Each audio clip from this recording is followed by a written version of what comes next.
our motto.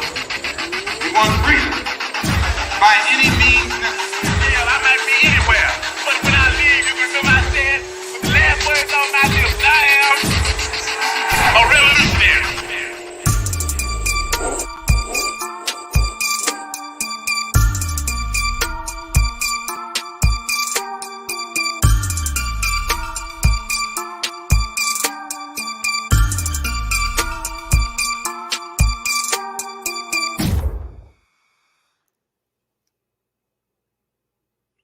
Yes, indeed. Yes, indeed. Welcome to the Black Alpha Network Certified 100. Today, we got a special episode. We're going to talk about how all eyes are on foundational Black Americans. I got some foundational Black American brothers. So we're going to put out some foundational Black American energy as we always do, but we're going to keep it thorough. Y'all know how we do on the certified side of things, man. 100% full go all the time, all the time, all the time. With that said, let me bring in my brother right here. This is my brother. Y'all already know him. Y'all understand that this brother is always kicking that real B1 energy, always representing for certified foundational Black Americans. You know him as our brother, Torian Reigns Reloaded. How you doing, family? I'm doing great. I'm hoping everybody else is doing well. We got a dope show to bring to y'all this evening. I can't wait to get into it. Appreciate you, brother. And when I got my brother Torian Reigns in here, man, we break down a lot of things from, a lot of different areas, a lot of different arenas. And, I had to also call in my next brother right here because we also break it down from a lot of different areas. And when you put us all together in the same place at the same time, it's FBA energy, and we're going to take it to a whole nother notch. And this brother right here, y'all already know his name, but I'm going to say it anyway. This is our brother, Greg Marcel Dixon. How you doing, family? I'm doing well, Alpha. Thank you for having me. I'm glad to be here with y'all. Yes, indeed. Yes, indeed. Family, there's a lot going on. I mean, I don't even know what to say. We were just talking right now where you have reparations. You already obviously have that. We're pushing that line. The 2024 election is coming. And as our brother just told me a second ago, the shenanigans have already started. Everything is in full process and we're pushing the line towards it. So one of the main things that I want to talk about today is all of these issues, a wide range of issues that our people are, locked in on, talking about the progress. But like we always do right here, we're going forward. I want to talk about strategies. I want to talk about how we're going to move to the next level. As I said before, how we're going to take it up another notch. And I believe we can do it. I know we can do it because if you watch right now, that's exactly what, type of time that we're on. First question I want to ask, and I'll ask you, Torian, and then I'll bring it down to Marcel before we get really in full motion.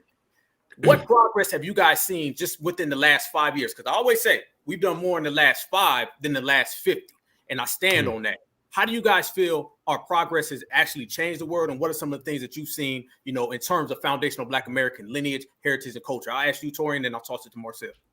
Well, we definitely got the topic of reparations on and popping. Like, I think on the topic of reparations has been talked about more than ever. And I'm loving that that's happening. And I'm liking that it's happening now because especially in the age of social media and the information, we definitely are able to get the word out faster, and not only get it out faster, but keep it in circulation. Because sometimes you can get something out there and then it can fall off.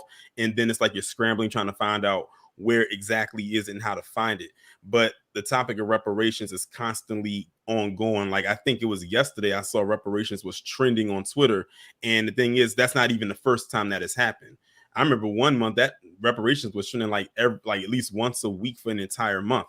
So we are definitely keeping the news of reparations out there. Is definitely a hot topic right now, whether people are for it or against it, however it is that you feel, but it's still there. It's not going to go away. And I think they probably thought by now it would be gone, but I think they're more shocked than ever that it's staying around and it's still floating in the air. It's still in the space. And I think that's one of the major things that is good for us, especially when it comes to the topic of being on code, because just keeping that in circulation is a very on code thing to do. I think that's probably one of the most on code things we've done in a very, very long time. We're not allowing the detractors to feel, any type of way. But I mean, they're going to feel some type of way, but we're going to just keep on doing what it is that, what we're doing. And I think one thing that also helped too is when we had that rally for reparations last, in November, and, in a short amount of time, as far as putting that together, there was a lot of detractors that said, oh, it wasn't going to be this, it was going to be that. And then when you looked out into the crowd, it was a whole bunch of people there. You would have thought that this was something that was put together, months in advance. and for that to be put all together in 3 weeks, despite all the challenges and hurdles that was going on with it, it still was pulled off as a success. And then, at the end of the month, Memorial Day weekend, we're going to have the first FBA Expo, and that's going to be another phenomenal event. Like, if people thought the rally was something, this is going to be something even more extremely, like, it's going to be on another level. I'm like putting it out there right now, and we aren't even there yet, but I'm just speaking into existence that's going to be one phenomenal event that's really going to send us over the edge. I'm like, if people don't know who we are by now, they're going to know after that weekend. All the way. How about you, Marcel? All the way, family. Well, I want to correct something real quick. We've actually done more in the past 4 years than with reparations that has happened really in this nation's past 400 years. Because really the movement kind of, the modern iteration of this movement really kind of came on the scene in 2019, but it kicked off in 2021, really. And we have made it now something that politicians have to address, even if they try to run from it. I haven't posted it yet, but I was at the South Carolina Democratic Convention where we almost got a reparationist in office. He was like, I said 72. I spoke with him. It was more like 90-something votes away. But the fact that he went up against someone handpicked by Clyburn, he had reparations on his agenda. He probably stood on that, and he was within a finger's reach of victory. It shows that we now have candidates willing to put reparations on their platform and run for office unapologetically. Right now, reparations is always in people's mouths, whether they're speaking against it, whether they're pretending to speak for it, but they're trying to pivot to some fake flat blackness reparations, was not reparations at all, or whether they are truly for it. We've made it something that candidates have to address. Crystal Spain, who will be South Carolina's Democratic Party chair, she was asked about reparations by one of my supporters' father, who's an elderly man who was there with his Vietnam veteran cap on. He went to her and said, hey, what do you think about reparations? Now, even his daughter, who's one of my supporters, she didn't see that coming from her dad. She thought he was going to go there and shake Miss Spain's hand. No, he said, what are you going to do about reparations? So, y'all, it's spreading even to our older people who I think even sometimes we convince ourselves that they aren't concerned about reparations. No, y'all, when I went to South Carolina Democratic Convention, it was the older people on canes and all running me down to sign my resolution that I introduced about reparations. The resolution didn't pass, not because people didn't vote for it, but because one of the rules of introducing a resolution, 40% of the attendance for the vote of the chair, which is in the morning, has to stay all the way to the evening. And the day is too long, and most people are going to leave. Even I left because I saw that most of the audience, 40% had already left. There was no need to stay. But the fact is, y'all, I want to emphasize, older people were running me down. That some of them will run down their friends, or some of them came on buses. They will get their bus mates and say, hey, y'all need to sign what this young man is saying. That would not have happened before 2019. It's happening now. And the attacks against it, I think we should take as a sign that they know now the reparations movement is a threat to the status quo. And the status quo is Black Americans being to the bottom, being further to the bottom, suffering daily inhumane terrorism, and just accepting it without demanding anything specific for us. And the main thing is reparations. So we are definitely in a historic moment. And we need to continue being active, and we need to activate others and activate ourselves in ways we haven't been active before. Brother, I'm glad you said that. You made a point, because I've been seeing some open. Matter of fact, I had a conversation with an older, elderly woman, and she straight up, no lie, she said, fuck the Democratic Party. That's what she told me personally. Yes. Said she'd been voting since like 1970 or something like that, since she was eligible to vote. She said, man, F the Democratic Party. And I said, what about reparations? She said, hey, what about them? I said, cut the check. She said, cut the check. If that's what it is, and that's what it is. And that's what I love hearing, because like you were saying, brother, this ain't the yes we can era no more. You know what I'm saying? This ain't the can we all get along era. This is the hell to the nah era. This is the run them tangibles, cut that check era. And it's all being spearheaded by foundational Black Americans. Yeah. And I like how you pointed out, though, the opposition is coming from everywhere. I'm on record saying the new opposition to reparations is the person who says that he represents reparations, the person who says that they're going to give it to us or whatever. You're starting to see all these people come out and say, yeah, I support reparations. And as soon as they finish that sentence, at the end of the day, it's going to the Ukrainians, it's going to the Afghan refugees, it's going to everybody south of the border, all of Mesoamerica.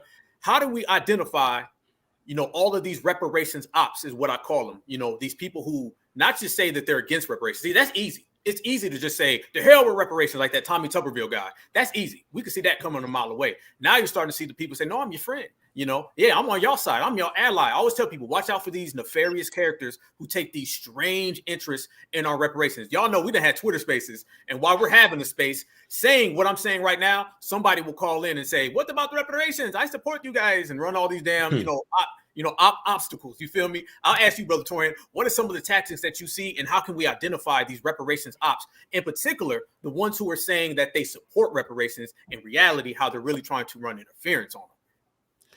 I would say, look when you said Twitter spaces, you can see what they say on them Twitter spaces, and then go onto their page and see what they're talking about on there. That's a very telltale sign. What are they talking about on there? Because a lot of them probably think that if I do something for them to get something, maybe they'll, grease my palms.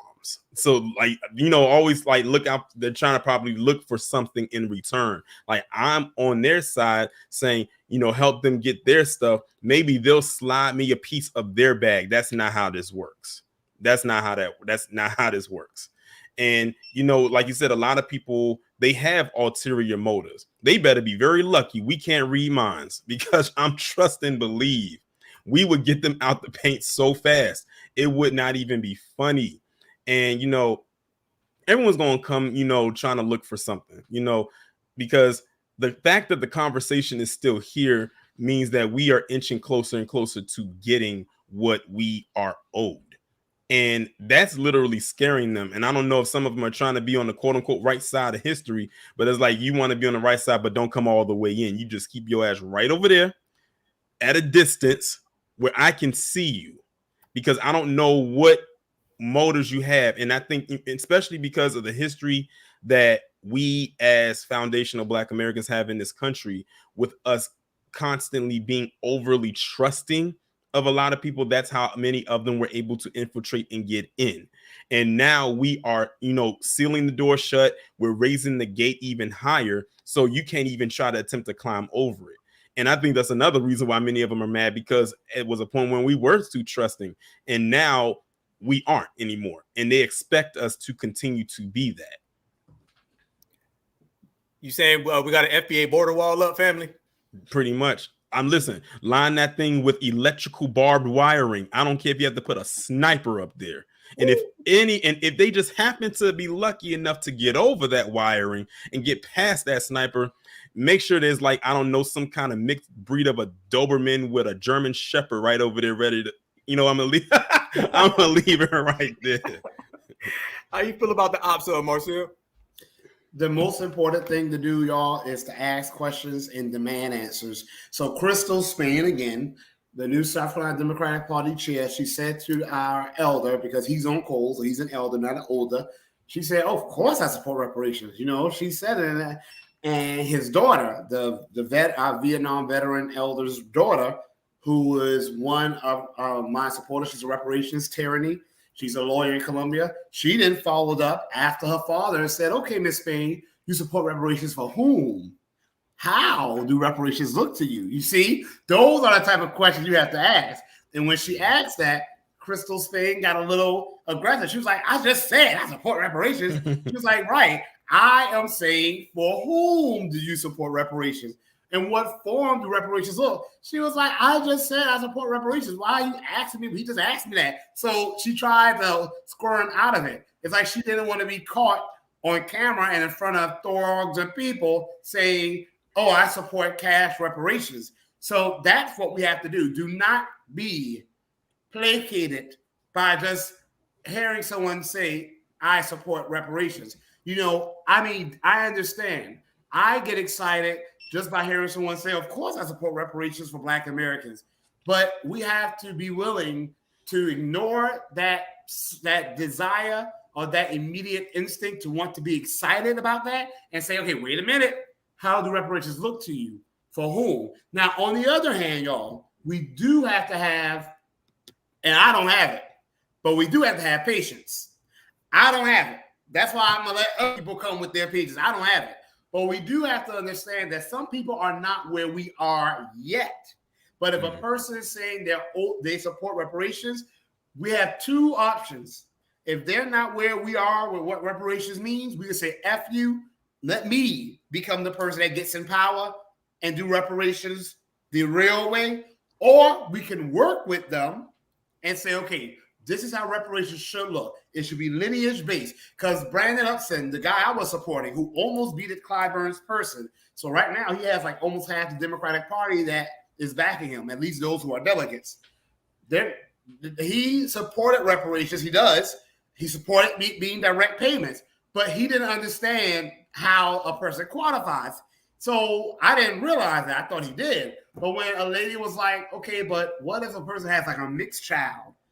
I was like, okay, so what if they do? And Brandon was like, well, I was wondering that too. You see? So then I educated them. It's lineage. So even if the child is mixed, if one of those that child's parents is a Black American, descendant of American slaves, a freedman, FBA, they still qualify. So sometimes people are not having, they're saying flat blackness reparations or reparations or programs. Sometimes they're not saying that out of malice. Sometimes they're not saying that out of being a coon. Sometimes they're saying that because they just have not been educated.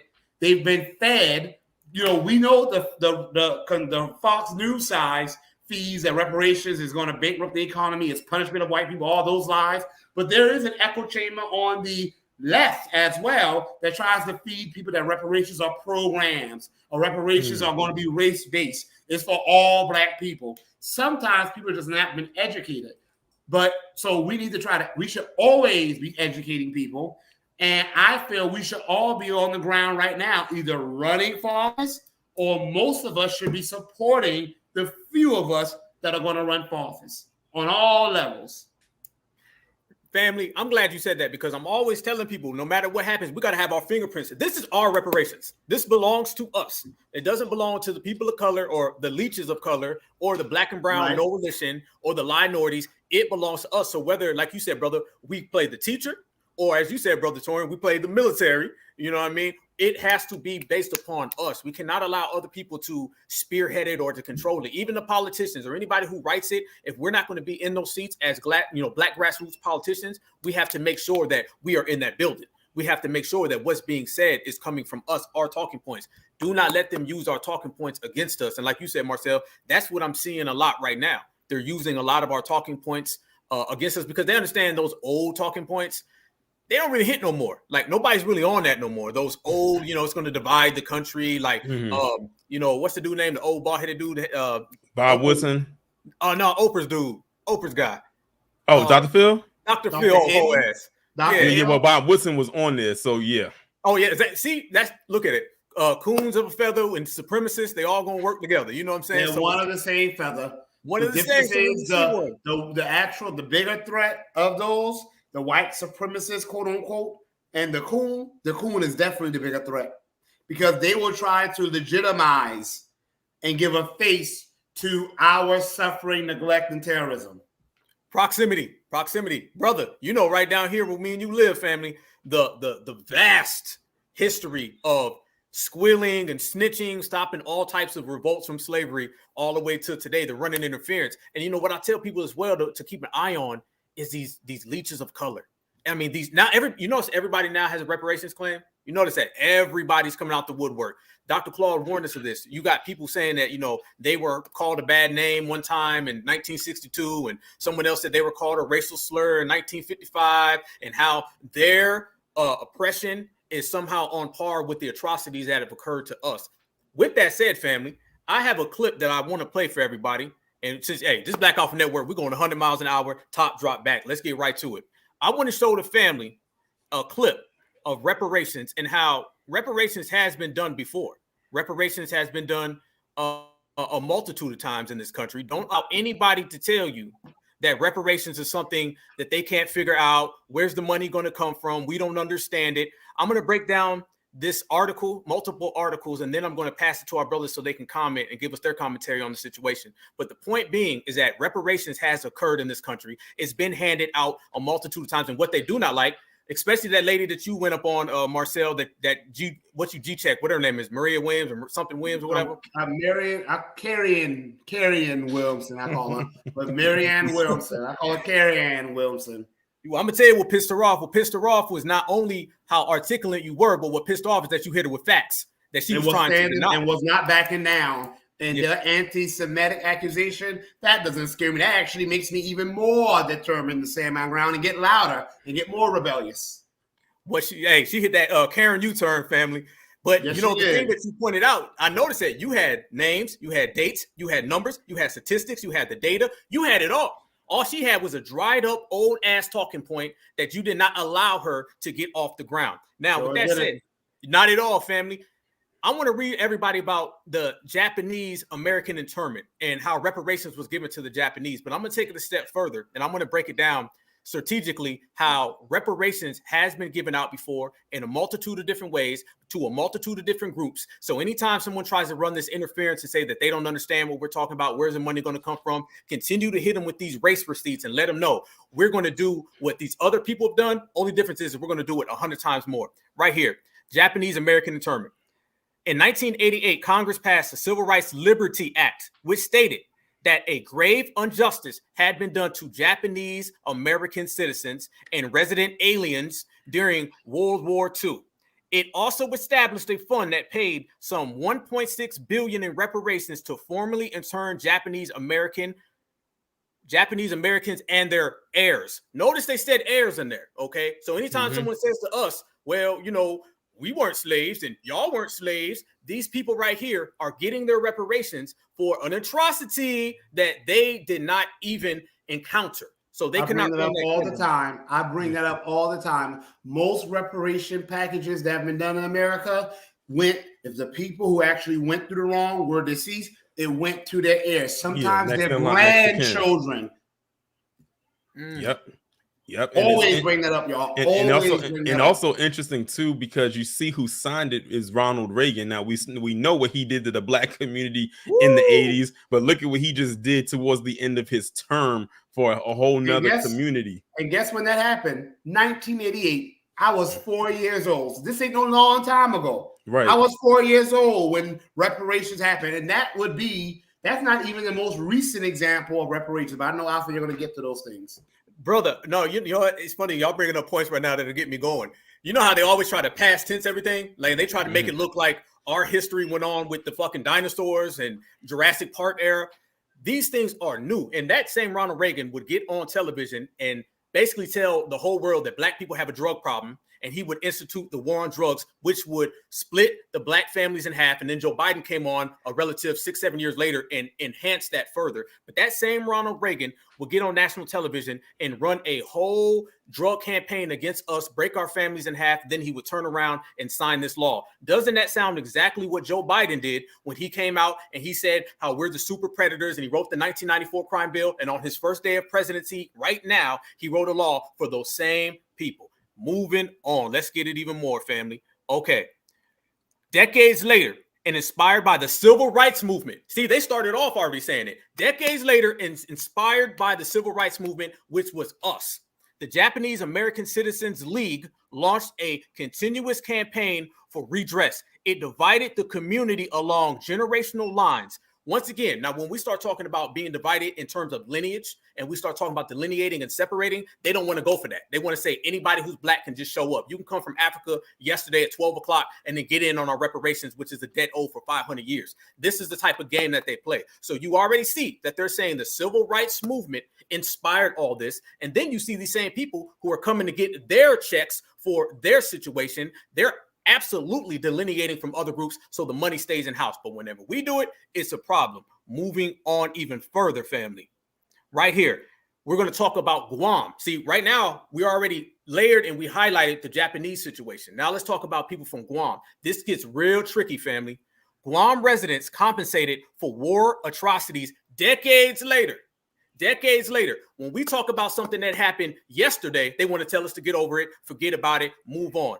Right here, these people are being rewarded years later. But what you see the most, family, they say payments of $10,000 to $25,000 federal tax money normally reserved for Guam. This money is being sent to their descendants of what happened to the Japanese. Listen, more than 3,000 people of Guam are expecting to get a long-awaited compensation from the United States government for their suffering at the hands of Imperial Japan during World War II. This didn't even happen in America.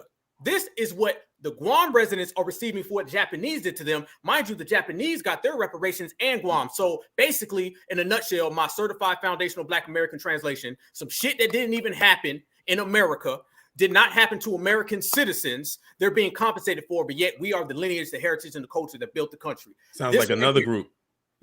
Brother, on point. I was about to get it. Good point, brother. Good point.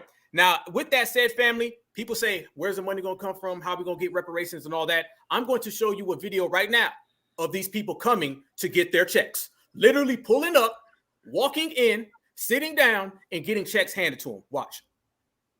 Okay, just line up for processing. Hofade, my name is Crystal Paco San Augustine. I'm the press secretary for the Office of the Governor of Guam. It's another great day for our greatest generation. We are distributing over 300 checks for our adjudicated war claimants. This is us seeing the checks that are coming to pick up the checks already. These are the same manampu that came through our doors in the last few weeks. They brought their adjudicated claim letters. Basically, those are the letters that say you're entitled to this amount of money. Again, they were reviewed by the Foreign Claims Settlement Commission. This is made possible through the local program. So today you're seeing our manamku coming in. They're presenting their ID, saying their social security number, and then picking up their checks. It's that easy. Again, this is made possible through the local program. What's happening is that these manamku, again, they came through our doors earlier this week or last week when we opened here at the Hakubutan building. They showed us their letters. We were able to send their documents to DC, to U.S. Treasury. They were verified, they cleared. We were able to cut the checks here at the Department of Administration. So these are hot off the press, and we're very excited for our manamku, our greatest generation. Again, they've been waiting almost 76 years. And Okay, we've been waiting even longer. What's important in that video is you have to tell people when that happened. That was just 2016. The second thing is, technically, they claim the people in Guam, it was only supposed to go directly to those impacted. But I'm looking at that video there, and World War II happened in the 1940s. Now I'm looking at that video, and I see several people there who I know damn well were nowhere around the 1940s, sitting there getting some checks. I have a hard time watching that. I don't know about y'all. Usually when I see things that come on TV or I see stories of other groups that have got repair, I skip it or I turn it off. I can't stand it. It was hard for me to watch that. But just the level of neglect that we have accepted, the fact that all of us are now outraged that this just happened. They literally just paid people reparations, and they were talking about how long they've been waiting, and we've been waiting for over 400 years. And notice, they didn't have to make any noise about it either. They were gladly, willingly to do this for them. We got to make a whole bunch of noise for years for them just to say, you don't deserve a handout. Notice they didn't call it a handout either. And notice what she said also. She said, cut the check. She said that towards the end of the video. I heard that, brother. Was that not the most infuriating part of the whole thing? Like literally, like when she literally said that, my eyebrow went up. I said, "Oh, really now?" Still in our terminology, still in all types of talking points. I also didn't hear anybody in there saying that they're not going to spend their money well or they need financial literacy. They never asked them. They just said they owe this money and give it to them. They didn't See say how that works. They also didn't mention anything about a study. You know, they like to always mention something about a study. They didn't say we're going to do a study, for them. They just come up there, verify that is them, get their check, and go about their business. Just that simple. They were just rolling in getting that money, man. Half them people look like they could barely walk, and they were still finding some type of leg energy to go ahead and get that damn money. Now, with that said, brother, I want to go even a little further, man, because when we sit here and talk about these other groups that are having all these situations where they compare them to ours or whatever it is that they're doing out here, there's also the same type of pushback that they had for our reparations claim. Now, when it comes to their reparations, you've seen this: walk in, get the check, no type of resistance. But when you start talking about some of these other groups in a video that came across my timeline today, I just retweeted it earlier. This right here is some of those people of color, and I want everybody to see how they feel about our reparations. In San Francisco, they're looking to pay reparations for Black people. Should Americans pay for reparations? Why is it just for Black people? I think it's to right the wrongs of like previous injustices such as slavery. Is it a trial or a study? No, I think it's just like a bill that's being proposed. Oh, okay. There's other things in the world and in San Francisco that need to be addressed. Do you think reparations would de-incentivize personal responsibility and hard work, or would it have positive effects? I don't think it would have positive effects. I don't. In San Francisco, they're looking to pay reparations for. Meanwhile, back in 1988, I'm sure her people got that check cut by Ronald Reagan for what happened to them. And then we just saw the video from 2016 of them getting a check, just getting a check. Now, here we are in 2023, and you see that video and that response. And the thing is, you could bring what you just showed us in that article and in that video to them, and they'll still act dumb about it. Man, okay, y'all, let me tell y'all something. I'm not going to sit there and argue with someone, you know, like Rick Graham say, stuck on stupid.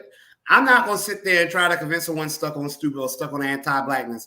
First of all, I don't know what ethnicity those people were, but if they're of Asian ethnicity, that means they're either Japanese who received reparations, or if you're Asian ethnicity, that means you benefited from the civil rights struggle of Black Americans, where we were the ones out there fighting and struggling. You benefited from the Immigration Act. If they are of Korean ethnicity, that means America gave them a whole damn industry. America pretty much gave Koreans control over the hair industry. You can look it up. If they're Chinese, that means they came over to finish the building of the railroads that we had already completed in most of the East Coast and the South and the Midwest. They were brought over to finish that, but they got paid for it, and the government set aside land for them that is today's Chinatowns. So either way, they benefited from the wealth that was generated by us in a country we built. So how dare those damn whatever they are sit there and speak against our reparations claim?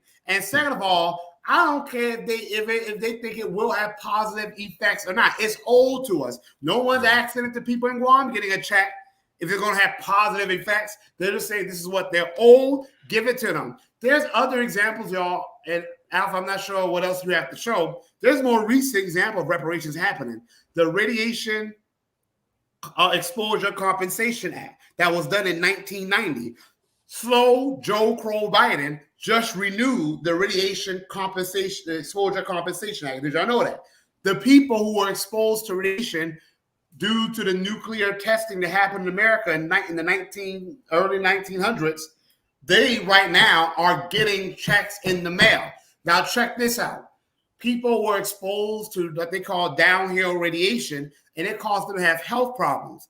The people who are sick, I can understand them getting the direct payments, but some of them are dead. Now their surviving spouse or their children or even their grandchildren, it really just says a direct descendant, are getting checks today. And that happened in 1990. You talk about us paying for what other countries have done, the Iranian hostage crisis. Okay, technically, Iran is the country that took Americans hostage and tortured them. America, however, in 2014, paid those people who were taken hostage money. And I'm still doing research, but I do believe that some of them definitely were dead by the time it happened. It went to their surviving spouse or sometimes a direct descendant. So we want to talk about reparations happening. This is not just something that happened a long time ago, 1990 to now. Slow Joe Biden just renewed the Radiation Exposure Compensation Act. The Iranian hostage crisis reparations happened underneath Obama in 2014. Obama took $60 billion that a railroad company in France paid to the Holocaust survivors in America or their descendants and set up a program with the U.S. State Department to pay direct payments to Holocaust survivors or their descendants here in America. So this is what that's happening right now as we speak. We all should be in the streets right now. Brother, I'm gonna say this, family, and I'm gonna add to it. It's funny how all of these other groups that we speak of, including, now mind you, hey, don't forget, there was climate reparations. That's what they were throwing around at the little climate fair that they had about a year ago. They were talking about, literally, family, they were talking about giving reparations to the air. This is what they'll do to try to stop reparations from coming in our direction. And the reparations, people don't really understand, is that reparations, the term, it really is synonymous with us. Like, a lot of people try to get in on it now and they try to use it or whatever, but that term is either synonymous with foundational Black Americans or people who try to steal it based upon the struggle from foundational Black Americans. And we all know that the term has always been here, as well as the policy. What I want to do now, since we're going 100 miles an hour, I'm going to play a clip, and I want both of y'all brothers to break it down. I'm going to play it, then I'm going to stop it. I'm going to play it, then I'm going to stop it. I want to hear you guys' opinion.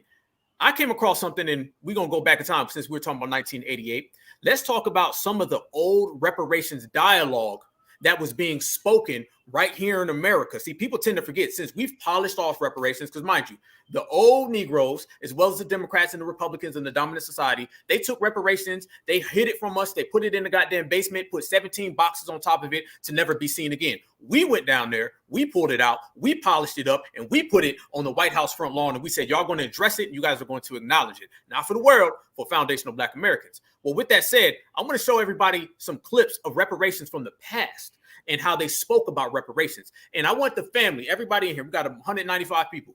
I want you guys to tell me, are you hearing the same talking points then that you hear now? Because I know I'm definitely hearing it, and I want to break it down to the family, and I want to all talk about this right here. This is a presidential debate years ago, and I want the family to hear the type of dialogue and language that they're using and how they run the same con games then that they run now. Listen to the brother's question, listen to the answers. Your question, please, for Vice President Gore. You ready? My name is William Allen. I'm a Democratic district leader here in Harlem, where African Americans own less than 6% of the real estate. In spite of Michael Jordan, Spike Lee, and Usher, African Americans since American slavery still remains at the bottom of economic opportunity. Do you think that reparations should be considered? If yes, what would you do to implement such a policy? Listen to the answer, y'all.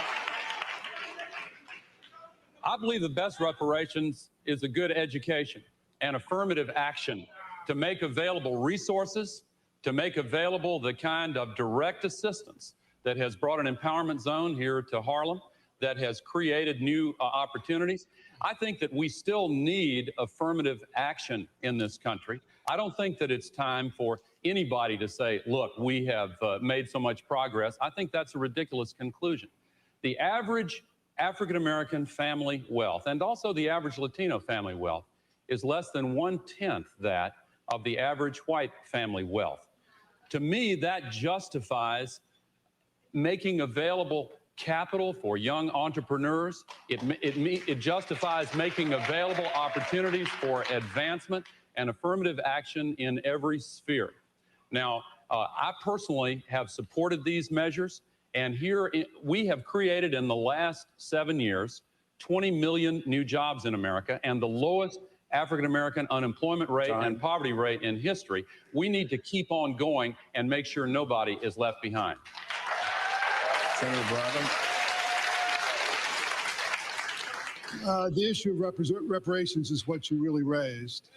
And it seems to me that what the issue raises is not just the issue of money, but the issue of acknowledging the contributions of African Americans to this country's history over its entire history. I think it is very important to do that. There are varieties of ways to do that. You could establish a commission, which I think has already been proposed in the Congress by Mr. Conyers, that would look at the possibility of finding a way to acknowledge those contributions that have been made from the days of slavery to the days today.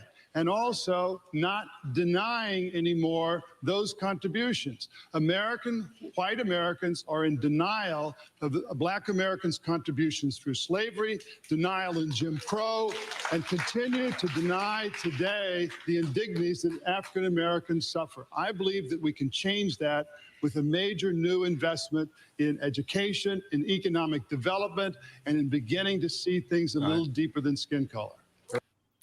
Torian Reigns, go ahead, brother. Unpack, family. Unpack. Well, first off, let me just say I didn't realize that this was 2000. It looked really, really, really dated. I thought it was older than that until I saw Al Gore up there. And then I noticed they were also at the Apollo Theater too, because I recognized that structure really, really well. But yeah, listening to that, I thought I was listening to a replay of what we've been hearing today. And then, you know, he mentioned that he did the black and brown thing. He did it. He said black, and then he said, and Latinos. And he mentioned when he was talking about reparations, he said an educational program. It's always some kind of a program that has to be in there. Some kind of outreach program, an educational program, maybe a community center. I don't know. Anything else but those checks. Now, you got to think, this was in 2000. 18 years had passed since Ronald Reagan had signed that document for the Japanese to get money. A lot of other groups before them have already gotten money, and they didn't even have to ask for it. They didn't have to do what that brother did right there and asking a question about it. They just got it. The fact that our ancestors are the ones that built this nation for 400 plus years and still have to quote unquote ask or demand is absurd. Everyone else can come over here, literally leapfrog, and get something handed to them without it being called a handout. But when we demand, now see, at that time, that was just asking. We're moved past asking. We are at the part where we are demanding, and we don't care how much it irritates you, how much you probably want to like plug your ears or anything like that. You're going to constantly see it, and you're going to constantly hear it. But I thought that was interesting that actually was around, because at that time, you know, in 2000, I was only like 11. So of course, anything political based was not on my radar. So I would not have seen that. But I thought that was very interesting that was 23 years ago. And the topic of reparations was brought up then. So I thought that was, that was very interesting. And to think you had a lot of people that wanted Al Gore to get in. Oh, he cheated. Florida, they messed up in Florida. He had Florida. Yeah, that's what I remember about that political spectrum was the whole Florida situation. I never saw this. That was the hanging Chad, right? The George W. Bush, the first George W. Bush versus Al Gore. Yep, the election in 2000. And that was, when Clinton was done with his second term. Wow. Presidents come and go, parties come and go, policies come and go, and yet they're regurgitating the same exact talking points. I'm glad you caught that about that black and brown. How he go in the little that was one of the main things I had caught. He said it early on too. Came out the gate. And then you guys notice how they kept cycling in education. The other guy, the second guy who spoke, he's one of those clever oppositions. He ran this whole thing where he was sounding endearing to us, and he was talking about good this, good that. Black folks did this for the country, acknowledge this. And then at the last sentence, he said, we got to move past skin color and focus on education. Relatively saying the same exact thing that Al Gore said. Exactly. Yes, but he just threw in a bunch of junk and jander in the middle. Marcel, unpack, family. Unpack. Well, there's more that the second guy did. I forgot his first name. His last name was Bradley. He did the thing that they're doing now, pivoting to, and they're not regurgitating the points. These were the days. This was the development of these talking points we're still hearing now. He mentioned HR 40. HR 40. That's like the Democrats dust it off. Say Black Americans, we support reparations. We got HR 40. First of all, HR 40 is just a study of reparations. It doesn't have any specifics. It doesn't specify Black Americans who are the descendants of American slaves as the recipients. It doesn't specify direct cash payments to the descendants of Black people who were enslaved by the American government. They were using that then too. Here's the thing. HR 40 is a study, but even with HR 40 being as pathetic as it is, if the Democrats, because in the early 1900s, the Democrats had full control.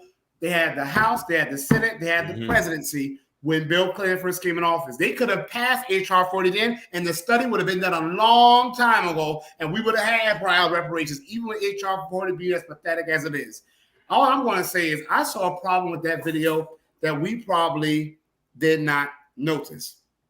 Here's the problem I noticed. We are the one asking and begging the white people or other people on the ones with stage with the power to say yay or nay. That's the thing I noticed. When are we going to stop being the ones organizing on the outside to try to get them to do something for us instead of them being replaced by us? It should be us on that platform running for office and people asking us, what do we plan to do? And we say, well, this is my plan here. That's power. Right now, we are not in a position of power, even though we like to celebrate what's being done in California, and I've supported that. I mean, I've helped to make phone calls. I've used my limited platform to help promote when we had campaigns and stuff like that to help California. But even California, there's a problem there. How did California happen? Dr. Shirley Weber is really the one that pushed the reparations issue of California. You know Dr. Shirley Weber? She's a black woman who's the Secretary of State. She ran for office and got elected. That's how the thing in California took off, is because a black American woman who's on code got in office and had the power to make it happen. We need to stop being the organizers, or if we're going to organize, don't organize to get things from them, organize to replace them. Or we're going to constantly we're going to be 80 years from now, and we're going to be standing up on our canes and walkers asking, what do you think? What you going to do about reparations? That's a position of powerlessness. I'm going to be the person in power saying, this is what I'm going to do when I get in office about reparations. Okay? So we have two choices. We continue being the black brother in the suit, asking them what if they're going to do it for us, or we could be the one running for office, and the second position, the one organizing to get our people in office, and then we're the ones in power, not having to ask them because we done replaced them. And may I respond to something? I'm so sick of people with no faces. They're not using their real name, but they have all the answers about what we should do, how we should do it, what we're not doing right. If you have all the answers, then you should have your face out there, your name out there, implementing those answers. And I hear people like talk about we need our own party, we need our own party. Y'all, that in and of itself is not the answer. If we aren't showing up, you can have 1,000 parties for us. But if you don't show up to support them, if you're not organizing to get votes for the candidates, if you're not running for office, then having your own party is just going to be a name on a paper. The purpose of a party is to have candidates to run underneath that party banner and then to get in office underneath that party's banner. If we're not running for office, then what good is a party? And if we don't get people to vote for the people running for office in that party, what good is a party? So that's what I know about that video. We're still asking them instead of running for office, organizing and replacing them. Family, I always say that. I said reparations has to, like you said earlier, Soren, it's got to be a demand. It's got to be a demand, but a demand with power ahead. I'm glad you said that, brother. Let me touch on something you just said, though, Marcel. I heard people all the time, they be calling in, a bunch of shows, and they say, we need a black party, a black party. A couple years ago, I did a comprehensive study, and I found out that I counted just within a couple days, and I stopped the study. I only went a few days. If I went further, I would have found out more. There were 72 different black caucuses, different black little political organizations, and black political parties. The problem was none of them represented black people independently. So you had the the Coon Caucus. They say black, right? You have them, and what do they represent? They represent the Democratic Party. You have a black Republican caucus. You have all of these people that use the term black on their name, but when you actually dig deeper, all the super PACs do not represent black people. Use the name. All the little political organizations, they do not represent black people. Use the name. All these little political groups, organizations, and summits, they do not actually benefit black people. So what I'm seeing here is a failure, as you were saying, brother, to get on-code candidates in place. So it doesn't matter about someone just using the term black. And I see that all the damn time. Why don't we get a black party? Why don't we have a black this? We've had a black coon. How long has the coon caucus been going on, family? I don't know. Years. They've been around for a long time. 1970s. 1970s. And they got black in their name. In their damn name. NARC, NCOBRA, NAACP, all of these organizations have black people from front to back, top, center, in and out, but yet they do not serve black people. So our biggest problem is not necessarily getting people just there. We've seen what the black faces in high places has done. Not a goddamn thing. What we need now is black faces on code who are demanding, who are really representing the people, the average, everyday, foundational black American proletarian. That's what we need. And until then, we just sitting here playing the game on back and forth. What did I say, man? They out here playing patty cake with the supremacists. We're not playing patty cake at all. Black Alpha, there are, it irritates me so bad because we're doing too much talking. What I want to be asking people in the new black media to do, like you were Terrain yourself, is have a form and tell people, okay, y'all got all the answers? Put your name, first, last name, phone number, address, social media tag on here, and let's come together, have a meeting, and let's discuss some answers. People got all the answers. Watch those same people who always got all the answers not sign up to do a damn thing. We've given too many people a voice. And I used to be of the mindset that everyone deserves a voice. I realize how wrong I am. No, because we give people a voice and they're just distractions. I want to hear from people who have a voice but also willing to do the action. Because a lot of times people who are just talking, but they're not doing a damn thing, they're just distractions. They got all the answers but not doing nothing. I bet you if y'all do that, watch some of those people who talk so much, watch them get quiet, because now you'll be able to call them out and say, okay, but you're not on the form, or you signed up for the form, or we had a Zoom meeting, I didn't see you nowhere. But let me say this, we have our own parties already. Do people not realize that? We have our own parties already. South Carolina has the United Citizens Party. And guess what's the issue?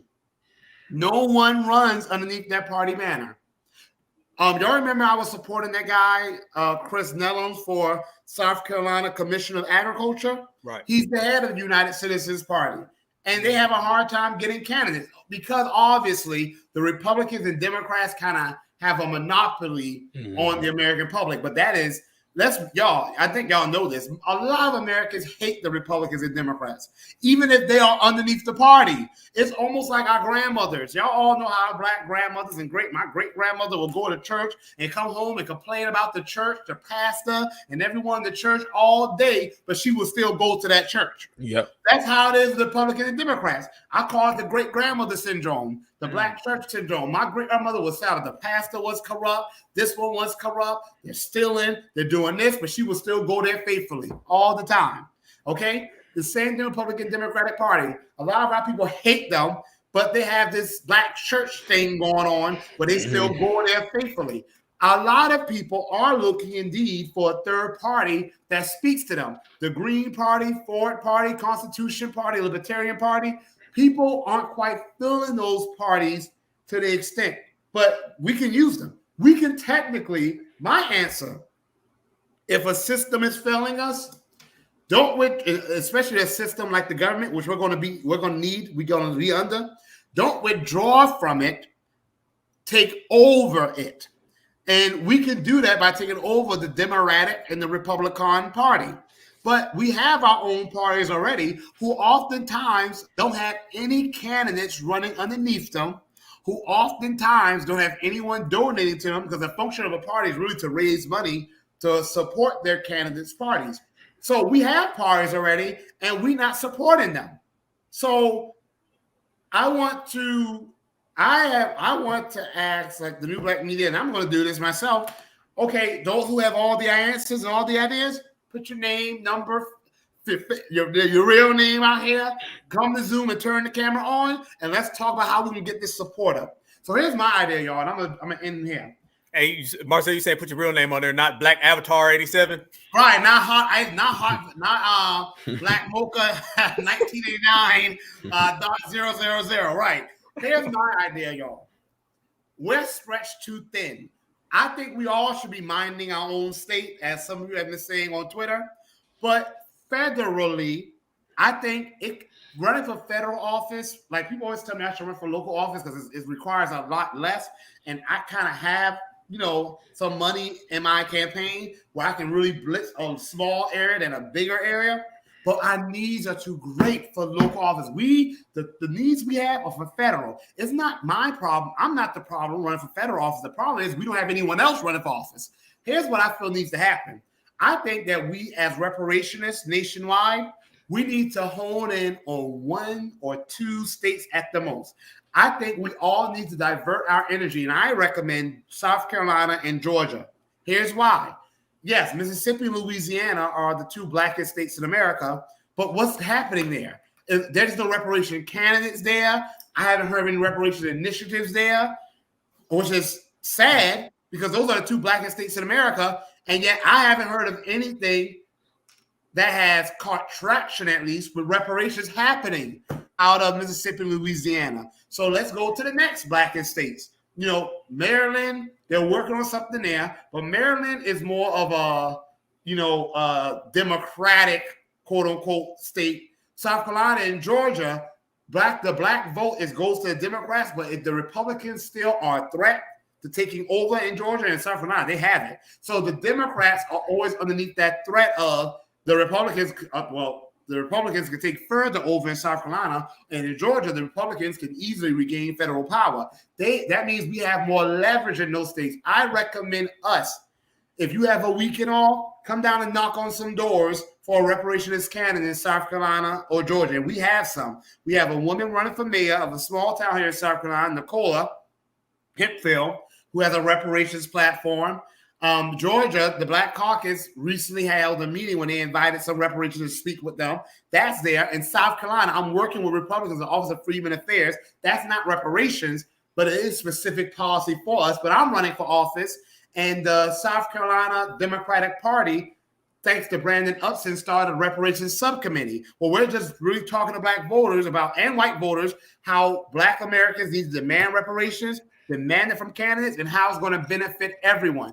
We need more people to knock on doors, make phone calls, hand out flyers. So instead of us trying to plant new seeds and soil, let's try to cultivate the seeds that have been planted in 1 or 2 states. Then we move on to another 1 or 2 states. That's what these far right white groups do. They start off in places like Oregon or Florida, then they spread out. Moms of Liberty started in Florida. And now their second most active state is South Carolina. They moved from Florida up to Georgia and now South Carolina. We keep trying. We get mad at these other groups who do things that get them in power. Don't get mad at them. Let's do what they did and do it better than them. Because a lot of times they're copying things that we pioneered, but we just got away from when it comes to mobilization and organizing. We are the standard for organizing. That's how we survived in a country for 500 years underneath terrorism. I always tell people, man, we got to start isolating certain areas. What's going on up there in the DMV area, Torian? What are you seeing up there, family? Because I know, like Marcel was saying, I know the complexities down here. What's it like going on up there as you travel a little more north up the eastern seaboard? Well, the governor that we just got up here, Wes Moore, I had to go in on him. What was it, back in October, because of he did not go to it. I forgot what school it was. It was an HBCU. I forgot what school it was. Yeah, he was supposed to go speak at that school, and at the last minute, he decided to cut out of that to go to some other meeting for a whole nother group. I said, when I saw him do that, I knew what was going on. And then I see him, he's doing quite a bit for, as I call them, the South of the Bordarians. So he's doing a lot of, he's trying to campaign, heavily towards them. And I'm seeing like these little programs and stuff pop up that I've never heard before. Some of them was inactive for a while now. I forgot, it was some kind of business expo or some kind of business organization that was for Latinos that's been going on for well over a decade, almost 2 decades. And I'm sitting here saying to myself, I didn't even know that it existed until Wes Moore got in. It's like he exposed it to the rest of the state. And I'm like, I didn't even know that was even in existence. So yeah, that's what Wes Moore is definitely on this. He's, you know, he that's whose bag he's in.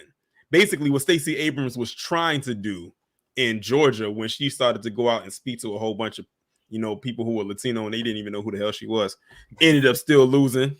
That's what Wes Moore ended up doing, and I get, you know, it benefited him because he ended up getting elected. How long has he been in? Just recently? He just got in. He replaced Larry Hogan. You know, Larry Hogan was the governor for years. So, you know, Larry Hogan decided, you know, he's stepping down. He bowed out of being governor anymore. And you know, and then on top of that, they had to quote unquote get Wes Moore in because it was a historical election, you know, him being black and all. So I'm like, you know, that was another thing that they harped on as well to get him in. More symbology, man. They never stop. I tell people all the time, man, they're going to continue to run the symbology game until we literally have to put it into it. Like, we have to put it into it. If not, they're going to keep going back to that well over and over again. Speaking of going to the well over again, or shall I say going to the buffet table over and over again, talking about this guy, I want to play y'all a clip. This is from the same video that I was playing earlier about reparations. Brother, it gets worse. It gets worse. Where's Roy Ennis when you need him? Man, right. This is Al Sharpton talking about reparations in 2004. But listen to the DICK riding that he's doing for the Democratic Party. This is pathetic, beyond pathetic. This is your typical Democratic shield where they don't think the Democrats are a political party. They believe the Democrats are their race. Now, this was Bush versus Kerry, right? Yeah, no, yep, 2004. Yep, Bush versus Kerry.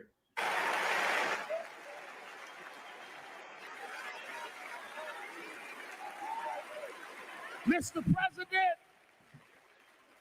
as I close, Mr. President, I heard you say Friday that you had questions. Wait a minute. Before I go there, family, I got to put this little sidebar in there. I want everybody to focus how he tries to blame it all on the Republicans, because Democrats, whether you're a black Democratic shield or you're from the dominant society, they only acknowledge racism when they can dump it on a Republican. They never talk about all of the anti-blackness that comes from the liberals, from the West Coast, from wherever. They only want to talk about it whenever they can dump it on a Republican. And in this case, he's trying to dump the reparations failures on George W. Bush, and he's also trying to dump anti-blackness on George W. Bush, knowing that George W. Bush is an anti-black racist, but so is the party that he was pushing for. For voters, particularly African-American voters. And you asked the question, did the Democratic Party take us for granted? Well, I have raised questions, but let me answer your question.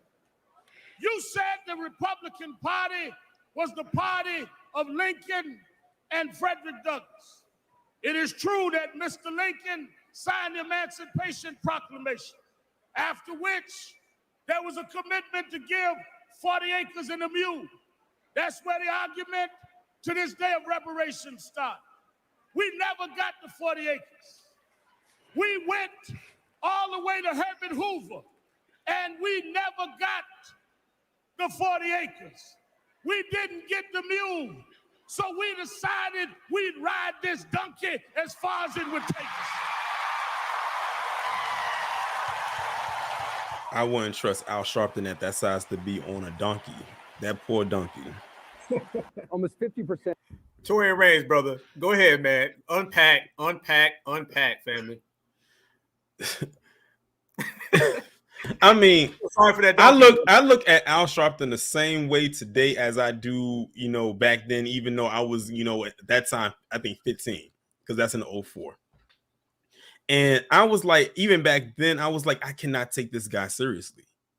Even back then, at a time when I wasn't even of the direct mindset that I am now. You're talking about over, was it? Yeah, that a long time ago. I'll just put it like that. But he's doing the same thing today as he was doing back then. And what did Jason Black say? You got to watch out for these old niggas. Old niggas. He's a perfect example of that. And he comes from a long line of it. But we know that all he does is he goes up there and he blows hot air everywhere that he goes, him and that National Action Network. I get tired of hearing about that too. Just like Black Albert, just like you get tired of hearing about the MS Pettis Bridge. Oh, brother. I get tired of hearing about that National Action Network. That is up there for me when it comes to that. But yeah, Al Sharpton, that's why I said, where's Roy Ennis when you need him? Like, I just needed Roy to come on that stage and like, just push him over that podium like he did on Morton Downey Jr. back in the day. Man. Hey, ain't that National Committee? Ain't that where Tamika Cadillac Mallory, did she come out of that? I don't know. I don't know what organization. She's a disciple. Yeah. I think so. I don't know, but I wouldn't be surprised. Did she get that? Did she get that Cadillac from them too?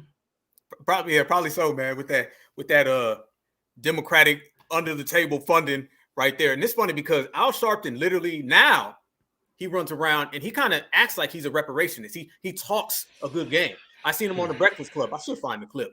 I seen him on the Breakfast Club saying how he's been campaigning for reparations for years. Did anything about that sound like he was campaigning for reparations, or was he literally just saying, basically he said, we're going to be the Democratic Party forever? To my man Michael Williams in the chat, yes, I said Al Sharpton is DICK riding the Democratic Party, and he was doing it then the same way he's doing it now, the same way all of them do. They're literally they're Democrats. That's who they are. The only thing that changed for Al Sharpton from then and now is his weight. The head's still stiff. The talking point's still the same. He's still yelling, still blowing hot air, still talking about that National Action Network.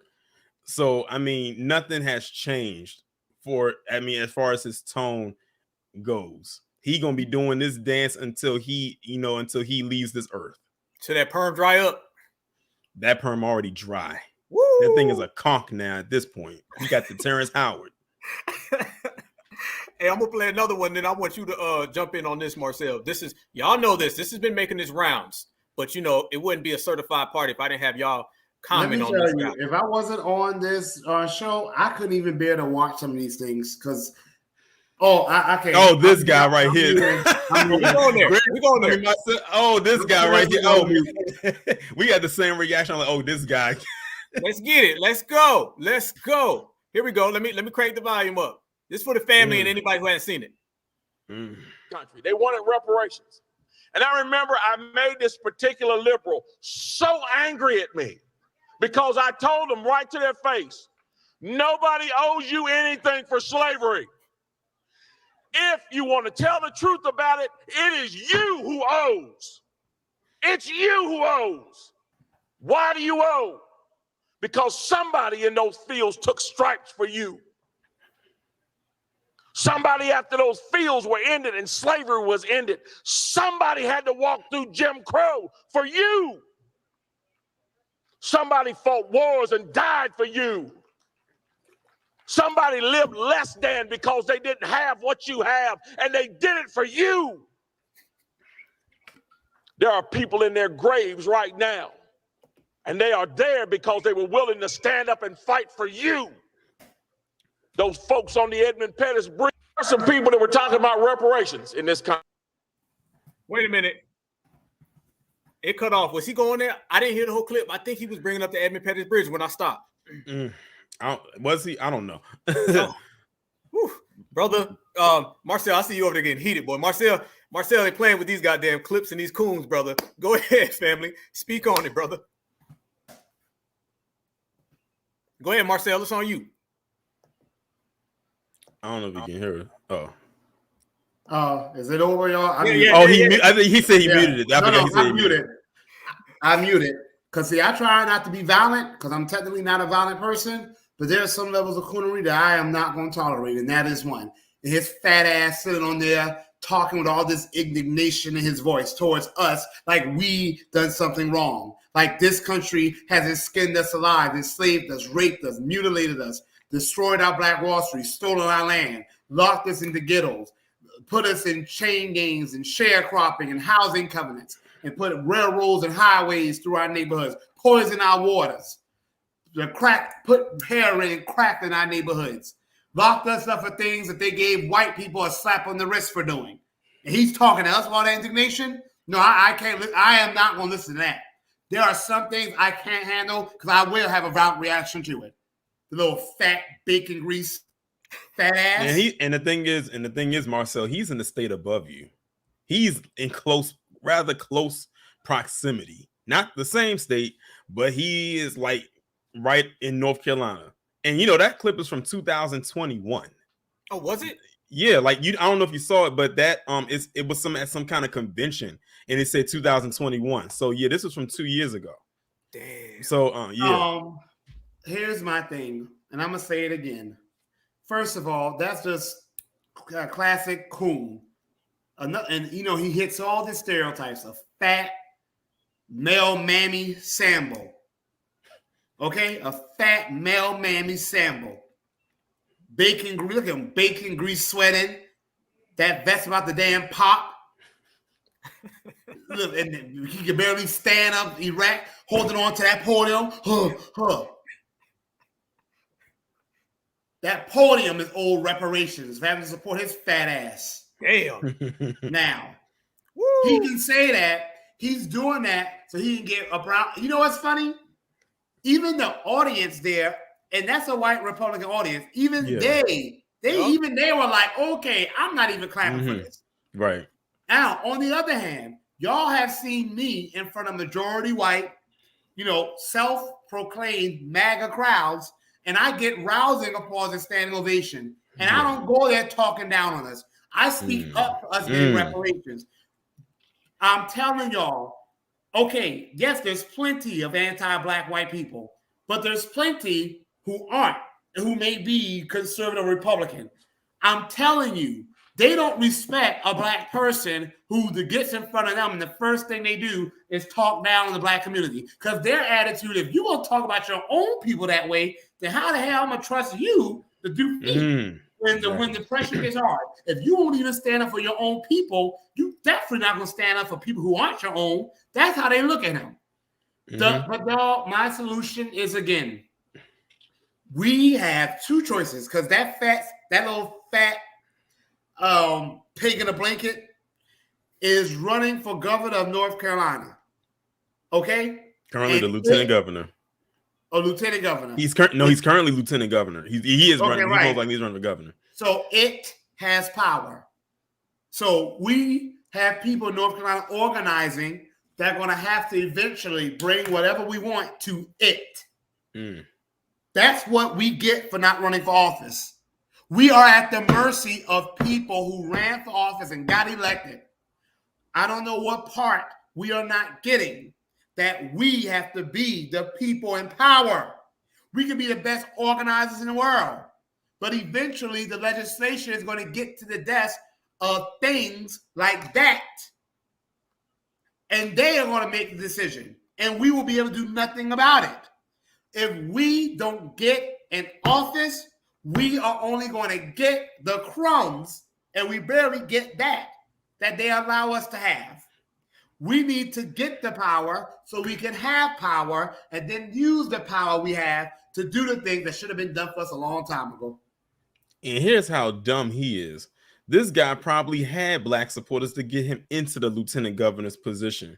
And when he said that, you just literally completely obliterated whatever black support you had to get you. In North Carolina, the coonery is strong in South Carolina.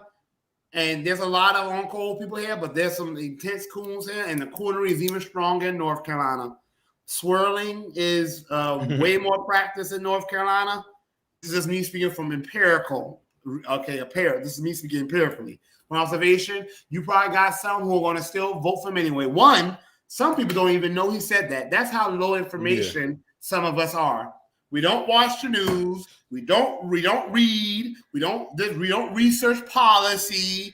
We just see a black face and think, hey. But here's the thing too, though. He's a Republican, so chances are a lot of black people still pretty much vote for the Democrats, which is not a good thing either. So chances are a lot of the black North Carolinians weren't voting for him anyway. And I'm pretty sure he did probably tick off some of the black support he has who will not vote for him. But the thing is, the level of anti-blackness is so high enough that some of them are going to vote for him because he didn't offend them.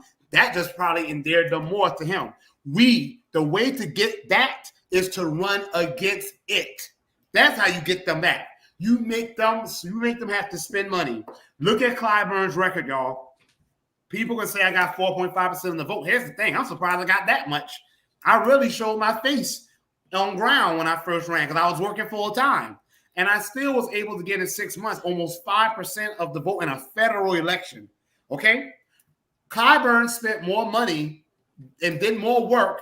And you can talk to Dr. Michael Addison. He'll confirm it too. Clyburn worked as hard as he had ever worked in a campaign before. Did town halls, did listening sessions, did billboards and yard signs. You make them work.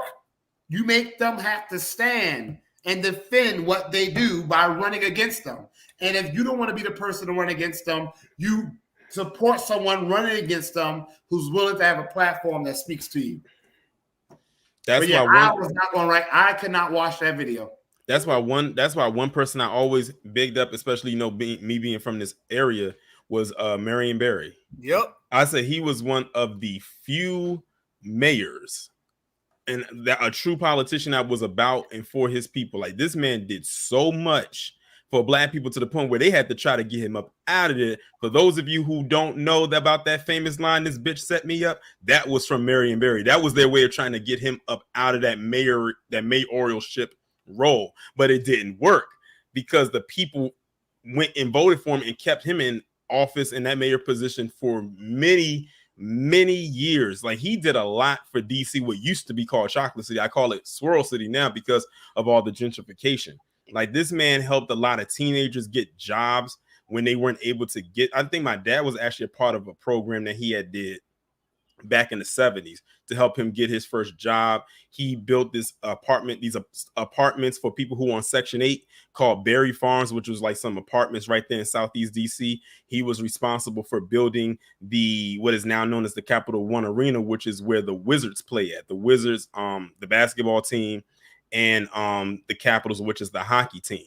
He's responsible for building that. Like, he had a lot of a big footprint in the structure of DC of how it was at one point. And, unfortunately, he passed away a few years ago. And of course, he was done being mayor way before he passed because his health was starting to fail him. But he was one of the few black politicians that was about his people. And even though I don't live in this city, but I have to give a shout out to Afro with Chicago. Another name I always kept hearing coming up was Harold Washington. A lot of black people in Chicago always brought up Harold Washington, who he was a black mayor who was doing stuff for black people then. But of course, like Marion Barry, they had to find some kind of a scandal to get him up out of there so they could put someone in there that could divert or completely reverse what they were already implementing and doing for black people.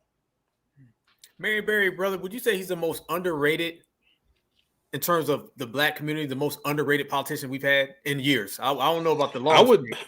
I would say he actually had a title. Like, his title was the people's mayor. The thing about Marion Barry is that even though he was the mayor of DC, everybody knew who he was. And I think mainly because of that scandal. I think that's what really put him on like a national scale. But because they, all of that just kind of blew over, and then people realized what he was really all about, and they figured out, oh, that's why they did it. Then they realized this guy was a pretty dope mayor, and the people of DC are very fortunate to have him. Hopefully they utilize him as much as they possibly can, while he's still able to hold that role. And they did. Like I said, a lot of stuff got done in DC and even, surrounding areas when he was the mayor. Because there's a ward in DC called Ward 8. And Ward 8 is seen as the black ward because it's like the main, it's a ward that it has a lot of black people. He did so much for that ward. He wanted to make sure his people were good first, and then he made sure everyone else was good afterwards. That's the kind of person that he was. And the fact that he held that position as long as he did while doing that is saying a lot. And he did that, and he was partially on drugs for a good bit of that. So it shows it's when you on code, you're gonna find a way to do for your people. And being on code means you're gonna do against for white people, a lot of white Americans. Being on code with a lot of them means being anti-black American. See, black Americans, we are on code, I mean, we're going to do for our people. That doesn't mean we're going to do anything against anyone else. When white Americans hit on code, that means do for everyone else, but make sure you don't do anything for Black Americans. But let me say this. Okay, where's the next Marion Barry's then, y'all? That's the thing. I mean, we talk glowingly of the figures like like I'm in South Carolina, home of Robert Smalls and Joseph Rainey, and there's a lot of other figures I can name. Those two are just the most prominent. South Carolina is the only state in American history that had a majority Black state legislator, House and Senate, majority Black. South Carolina is the only state in American history to ever have that. But that was a long time ago. What we doing now, y'all? We need more Marion Barrys now. We need more Robert Smalls and Joseph Rainey's now. You know what they're doing? They're putting in all these all lives matter type of people in. That's what they're doing. That's why I mentioned Wes Moore. Like he's what you call that all lives matter. Well, and then on top of that, he's not an FBA. He's not right. He's not FBA. I think he's Jamaican. He's a bully. And like Barbara Jordan in Texas, people always talk about the far right being against immigration. No, Barbara Jordan set the standard for being against illegal immigration. A Black woman, she was the first Black woman elected in Congress, okay? And her attitude was deport every single last one of them.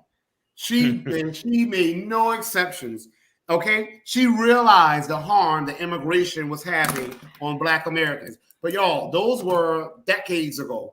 We need them. They ran for office. They realized the best way to do for your people is to get involved in the system and get the power in the system that rules over your people. When are we going to do that? And that's going to be my. I feel bad, and I feel bad for some of the people in New York that got to deal with Eric Adams as their mayor. He's having buyer's remorse now because here he is at one point was saying, well, this is the same guy that said he's the Biden of Brooklyn. I said people should have side-eyed him then when he said that. But here he is welcoming in all these illegal immigrants from Texas that Abbott is shipped all the way there. Fast forward to now, Joe Biden, we need some help. We are in a crisis right now because it is way too many of them here. I said, well, you asked that this is what you asked for. Now you got to deal with it. It's just unfortunate that the people who are already there paying their taxes, their rent, mortgage, working, maybe multiple jobs because to live in New York is expensive. To have other groups literally shoehorn their way in and think they're just going to get something just because they may have had it hard wherever they came from, that they're just entitled to something. That's not how that works. And most recently, as in yesterday, I saw an article about Eric Adams where he was trying to say to Greg Abbott down in Texas that that he purposely sent illegal immigrants from Mexico from the border there because most of the places that they're going up there are Black inhabited. But you are a sanctuary city. You asked for that. You was fine with it. Now you want to play. Now you want to implement the topic of race into it. I said it's too little, too late. I said I really feel bad for the people that were already there, and from New York that got to deal with that because they're the ones that are suffering. You literally welcome them with open arms. Now it's your problem, and you're gonna have to clean it. I don't know if he is because I said I believe Eric Adams is going to be a one-term mayor, and he should be. He shouldn't have been mayor at all, to be quite honest. Man, he flip-flops on immigration. I literally see articles with him, and I'm like, this can't be coming from the same person. There's no possible way other than he's fraudulent, like you're saying. He's going to be up out of there. If New York go ahead and re-elects that guy, then they're going to have to get what they deserve because that guy literally is one of those typical all lives matter, everybody except for foundational Black America. Is he FBA? Is he? I don't know if he is or not. I don't think he is. I don't think he is. No, I heard that he's Jamaican, but y'all. Yeah, that's what I heard too. It's a question, bro. Here's the thing. Again, he got in office.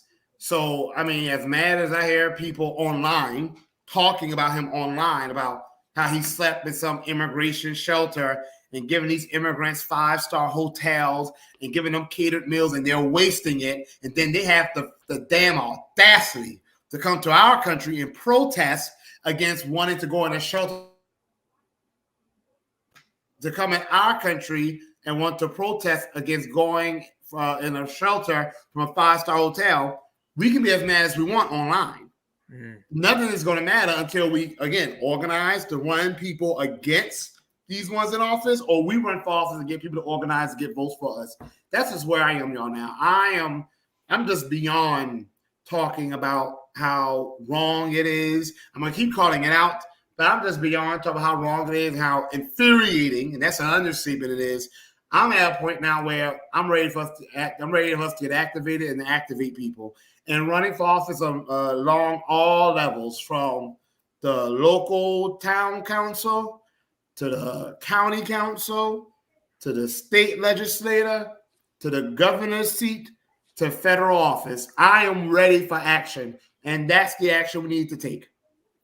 Wait, what'd you say before, bro? We don't chase them, we replace them? That's right. We don't beg them, we will replace them. That's Tesla's motto. I used to say the race to replace. And Tesla's motto is we will not beg them, we will replace them. And that's where I am. Speaking of replacing them, family, y'all know I got another clip. I gotta show this to the family because this came across my line the other day, and I'm sure it came across some of y'all before. There's this Jamaican dude, and he been running around talking. There's a couple of them lately. I've seen like 2 or 3 of them. But this Jamaican fellow, he been running around here talking about, violence in America, and he never experienced it until he, came here. I know y'all seen this face before. I want to play this right now, and I want the coon slayers to come out and get some coon slaying, just because I like it that way. It's fun. I'm gonna play this small clip. I'm gonna let y'all brothers unpack, and I want to see what's going on in the chat too. I want to see what y'all got to say. I saw this on Kid Gravity channel. Oh, shout out to Kid. Yeah, I spoke to Kid about this. If anybody want to pull out their coon spray, go ahead and get the spraying, because we're gonna pull out one real quick. Pick through this shit. Oh, they took everything else but the fruits and vegetables. No wonder why so many black people are fat, bro. We are the race with the highest obesity rate. I wonder why, because we don't eat no damn fruit. Man, listen, bro. It just really hurts me, man, to hear the pain in her voice while she's walking around in this Walmart thinking about where her next meal is going to come from for her children. A real citizen that wants to legit buy her groceries. Some black people will have the nerve to say, oh, we're still being oppressed. We're victims to the system. And then go on and do shit like this.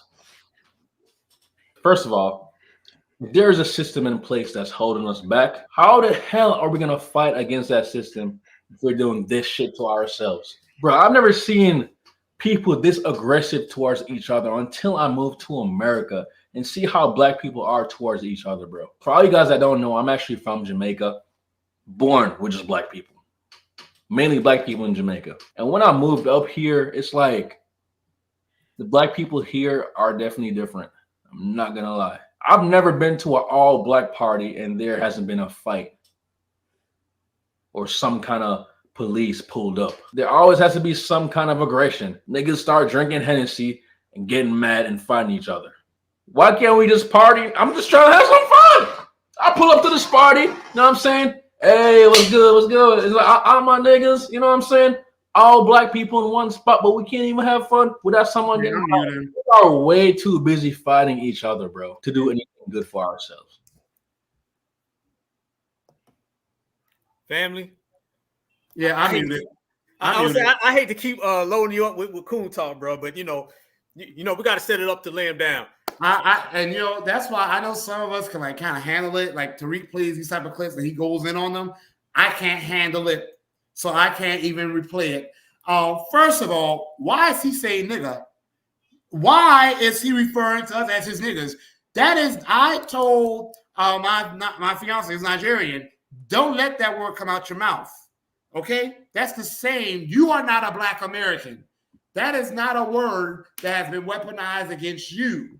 Every group has words that have been weaponized against them. Every group has a word that is weaponized against them, but then they take and use it as a term of endearment. That is where it's okay for them to use it against each other, but other groups know who are not within that group that they shouldn't do it to use that word. It's the same thing with us. So why is he referring to us as niggas? Second of all, Jamaica has one of the highest murder rates in the world.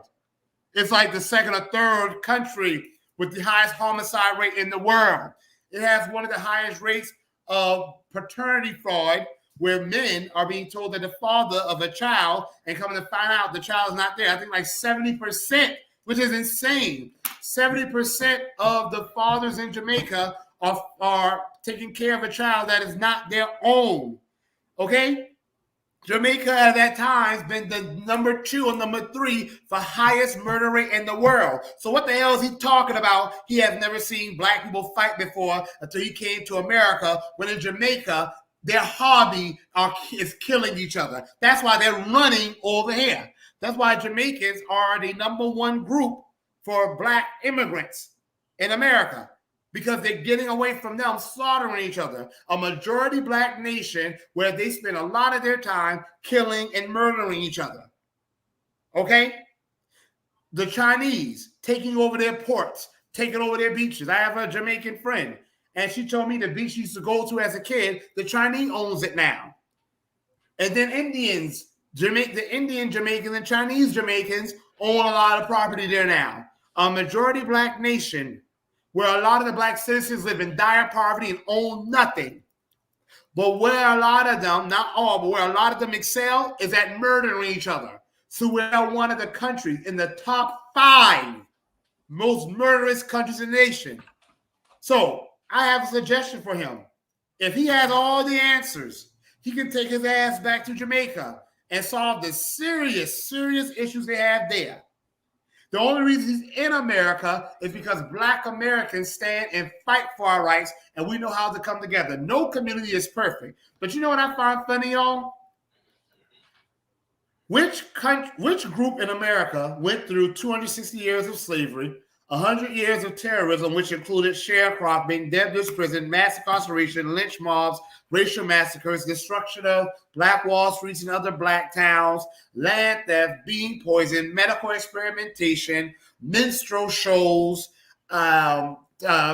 being conscripted in the military that actually would shoot like the enemy, being locked out of opportunities to build wealth, being excluded from government programs that gave wealth to everyone else, Jim Crow redlining, having heroin and crack poured into your neighborhoods, your leaders being assassinated, mass incarceration. Which group went through centuries of that besides us? The reason I bring that up is people have this expectation where the black American community is supposed to be perfect, even though we've been treated in the least perfect way. But we're supposed to be perfect. Whereas these other groups who haven't been through anywhere near we've gone through have problems galore, but no one ever talks about it. We've actually been through 400 years of sustained terror that we're still experiencing. But people expect us to have no problems at all. If any group, no group is perfect, but if any group is the closest to perfect, it's us. When you consider what we've been through and the fact that we're still here, and the fact that the social issues that impact everyone is still relatively low among us. The homicide rate in the black American community is relatively low. FBI data, less than 1% of the black American community will commit a violent crime any given year. 2, the ones that do commit a violent crime is usually not a separate person per crime. It's usually a few idiots committing multiple crimes in the black community. 3, nearly 60% of the people who are wrongly arrested and wrongly convicted and sent to prison for crimes they did not do are black Americans. So when people want to talk about the black American crime rate, just understand that you probably got damn near 60% of those people who didn't even commit the damn crime. 4, black American mothers, study has already shown this, emphasize education and working hard and being obedient to their children far more than children of other races do. That has been proven. Black American fathers, 5, spend way more time, quality time, bathing, feeding, reading to, doing work, taking their kids out for recreation than fathers of other groups. This is in spite of us being the most terrorized group, the most traumatized group. If we had severe issues, which we do, But if we had extreme severe issues, it will be because they've been inflicted on us, not something we've done to us.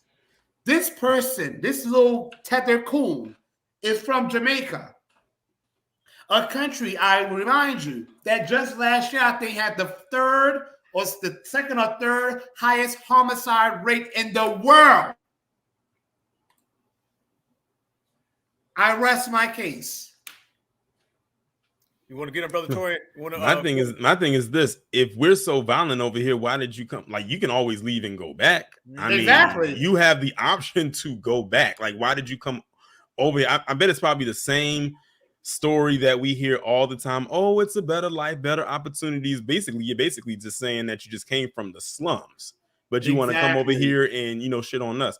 And I saw what Kid Gravity had wrote in the chat, and I was typing it into Google. He said Jamaica is a level 3 travel advisory. Ooh. And I went on to Google to look up what that actually meant. And it said that it basically says it's a reconsider travel. It says violence and shootings occur regularly in some areas of the St. James Parish. It's basically like, don't go over there. But it's so violent over here. My thing is this: you came over here to black areas. There's no level 3 travel advisory over here. So my thing is, what are we really talking about here? And one thing I noticed too is that his subscriber count. This guy had over 500,000 subscribers and he had 26,000 plus likes on that video. I can just about imagine what his audience looks like just under that one video alone. I know who he's talking to. We know who he made that video for. Y'all, check this out. Alpha, you live in Savannah, which is 30 minutes from me. I was born in Savannah. Savannah, Georgia has historically been considered a place that's had a relatively high crime rate. And I've been to Savannah all my life, all the time, every day, never had any issues. Okay, I have the Dixons that live over in Savannah, around the Dixon Circle. A lot of them have lived in Savannah, never had any issues, never been robbed, never been accosted. I've been in Savannah. Of course, I go to Savannah all the time, never had any issues. I live in Jasper County, which, is unfortunately a county that has issues with gun violence and drugs. Okay, I've had family members who have unfortunately been victims of violence, but a lot of people will also tell you lived there all their life and never have had any issues. And I am never going to blame the victim, but it is a fact that even some of my family members who have had issues with crime will tell you, some of them who had issues with crime, they were involved in criminal activities, whether it was gangs or drugs, where you're more likely to be exposed to crime. My point is, you have millions of black people who live in areas that have been denied, terrorized, and neglected by the government, and yet they've lived in the hoods, quote unquote, all their life and have not had any issues. I have a friend, my mother, all of them told me they grew up in New York City. Sometimes in the 70s, we associate the 80s with the crack epidemic, but y'all know that really kind of started in the 70s. Heroin was first, and they brought crack in. And I have friends who told me New York City was like a war zone at that time. And I had a lot of people who did the reverse migration said they didn't have any problems. We'll come home late at night and everything else. Never had any issues. So my point is that in Jamaica, though, I was in Jamaica. Well, now I was in Brazil, excuse me. And I was scared to death. Now, nothing happened to me, but I remember people telling me in Brazil, in broad daylight, the week before I came to Brazil, they had taken a whole bus of tourists hostage in broad daylight.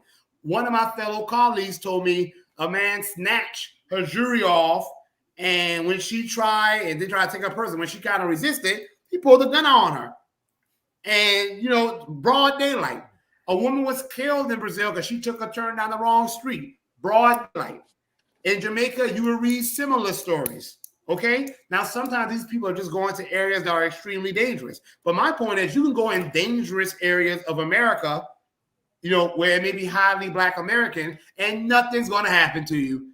Okay? I remember I've been lost sometimes. I was living in Atlanta and got turned around as a kid one time, and I was in an area that was pretty bad. And I think I told y'all this. I went to a convenience store, and I asked the lady, could I use the phone to call my aunt? And I did. And then I went outside because my aunt was going to be coming. It was kind of cold. So I saw the lady coming to the door and she saw me. She's like, oh, I was coming to check on you. Say, because if something happened to you, I would be able to live with myself. My point is, you can even go in bad, quote unquote, black neighborhoods, and you will usually be all right. You're usually going to find people who are going to look out for you and take care of you. I knew when I was in that bad neighborhood in Atlanta, I just knew that if I went to a convenience store and saw a black face, I was going to be all right. And that lady and the other lady, they stayed with me and took care of me, even gave me a snack until my aunt came and got me. I never once feared. Remember that video of that white woman telling her son what to do if you get lost? Her son was like, go find a black guy, a big black guy. Go find a big black guy. Because people know the safest place to be in America is usually with black people. And why? Because who has been the most endangered in America? Black people. And yet we still survive. And in many respects, we thrive in spite of it all. So if anyone knows how to survive and if anyone looks out for each other, it's black Americans. So I reject, it is based on data and facts, I reject this stupid anti-black American talking point that we're violent, especially for someone coming from Jamaica. And let me say this too. Y'all know why this happens? New York City and black, we all black thing. This has allowed some of these black immigrants to think they can talk down to us in our country. Tell us we. Who the hell is we? You're not one of us. You see, New York City is to blame for a lot of this. And this we all immigrants narrative, letting these people come over and refer to us as niggas. So I said, we all niggas. I remember someone said to me, I showed them that, I said, hell no, we are not. I said, first of all, you don't have the right to say that word. I don't appreciate you saying that. Just why I said to him. Okay? I said, I don't like saying that word, but my fellow black Americans say it all the time. My friends, I could take it from them because they are black descendants of American slaves. I could take it from them. You are not. Okay? Don't you come here and tell us we all niggas. You don't share my experience. And that was during the early days when I was starting to delineate. That was like in 2019 where I had that exchange. You know, it also reminded me, like, too, when you was talking about, like, you know, the hood and everything like that. Remember Dylan Roof? He said when he did what he did, he said I wasn't going to go to the hoods because I already knew I wasn't going to make it out alive. That should have told you something right there when he made that confession, which is why he ended up going to that church, because he knew that he would feel more safer there. And he actually sat there for quite some time before he actually went ahead and unfortunately did what he did. But the fact that he said that he knew he wasn't going to go to the hood because I would not have made it out there alive is saying a lot. It's funny, man. That tether babble gets to the point where literally they make no sense, right? Like you said, Torian, 1 minute they'll say how violent it is here, and then the next minute they say they come here for a better life. It makes no sense. 1 minute we all black, and then the next minute it's anti-blackness. What did we say, Marcel? I think you talked to me about it before. There's anti-blackness, and then there's anti-black American hatred, and those are two different things. They may cross, parallel, whatever. But when you start talking about anti-foundational black American hatred, it makes people who are black say racial slurs. We heard people from England. We've seen people from Africa. We've seen people throughout the diaspora. They don't even get along with each other. But the one thing they all have in common is that they all say anti-foundational black American talk about. All that baby mama drama stuff that they talk about, all that y'all violent stuff that he was just saying right there, that is the same exact thing that they say. There was a video I played on one of my Alpha Casts about 2 weeks ago, and it was a guy from England. And he was talking that same stuff. Y'all seen that one lady talking about, I don't talk to black Americans. Y'all don't have a culture. That whole y'all don't have a culture thing. You got people in Africa who say it. You got people in the Caribbean who say it. And neither one of them people get along with each other. They fight each other all day long. A lot of Rastas went over to Africa and were treated terribly. They do not get along with one another. But when it comes to hating us, all of a sudden, they form up like Voltron. That's why we got to say anti-FBA hatred is a different thing. That's right. It's different. First of all, they're having a war in Sudan right now. And they're having pretty much a civil war in Ethiopia right now. Where do you see black Americans having wars with each other? None. There's street crime. There's conflict that happens with all groups. A whole damn war. Europeans have had centuries-long violent war. World War II and World War I were just really major European tribal wars. The reason the United Nations exists is to stop Europeans from slaughtering each other, because that's what they've done best. You have the African continent, where you have some areas like the Congo, Sudan, Ethiopia, where they have serious genocidal conflict. When have you ever known Black Americans to slaughter each other in civil conflict? Never. Jamaica is so violent. Jamaica has no issues with terrorism, okay? Jamaica has a level 3 advisory. That is one level above. Before I travel, I always check out the advisory. That is one level right above do not go. Where America is saying, if you get in trouble, we can't get you out of there.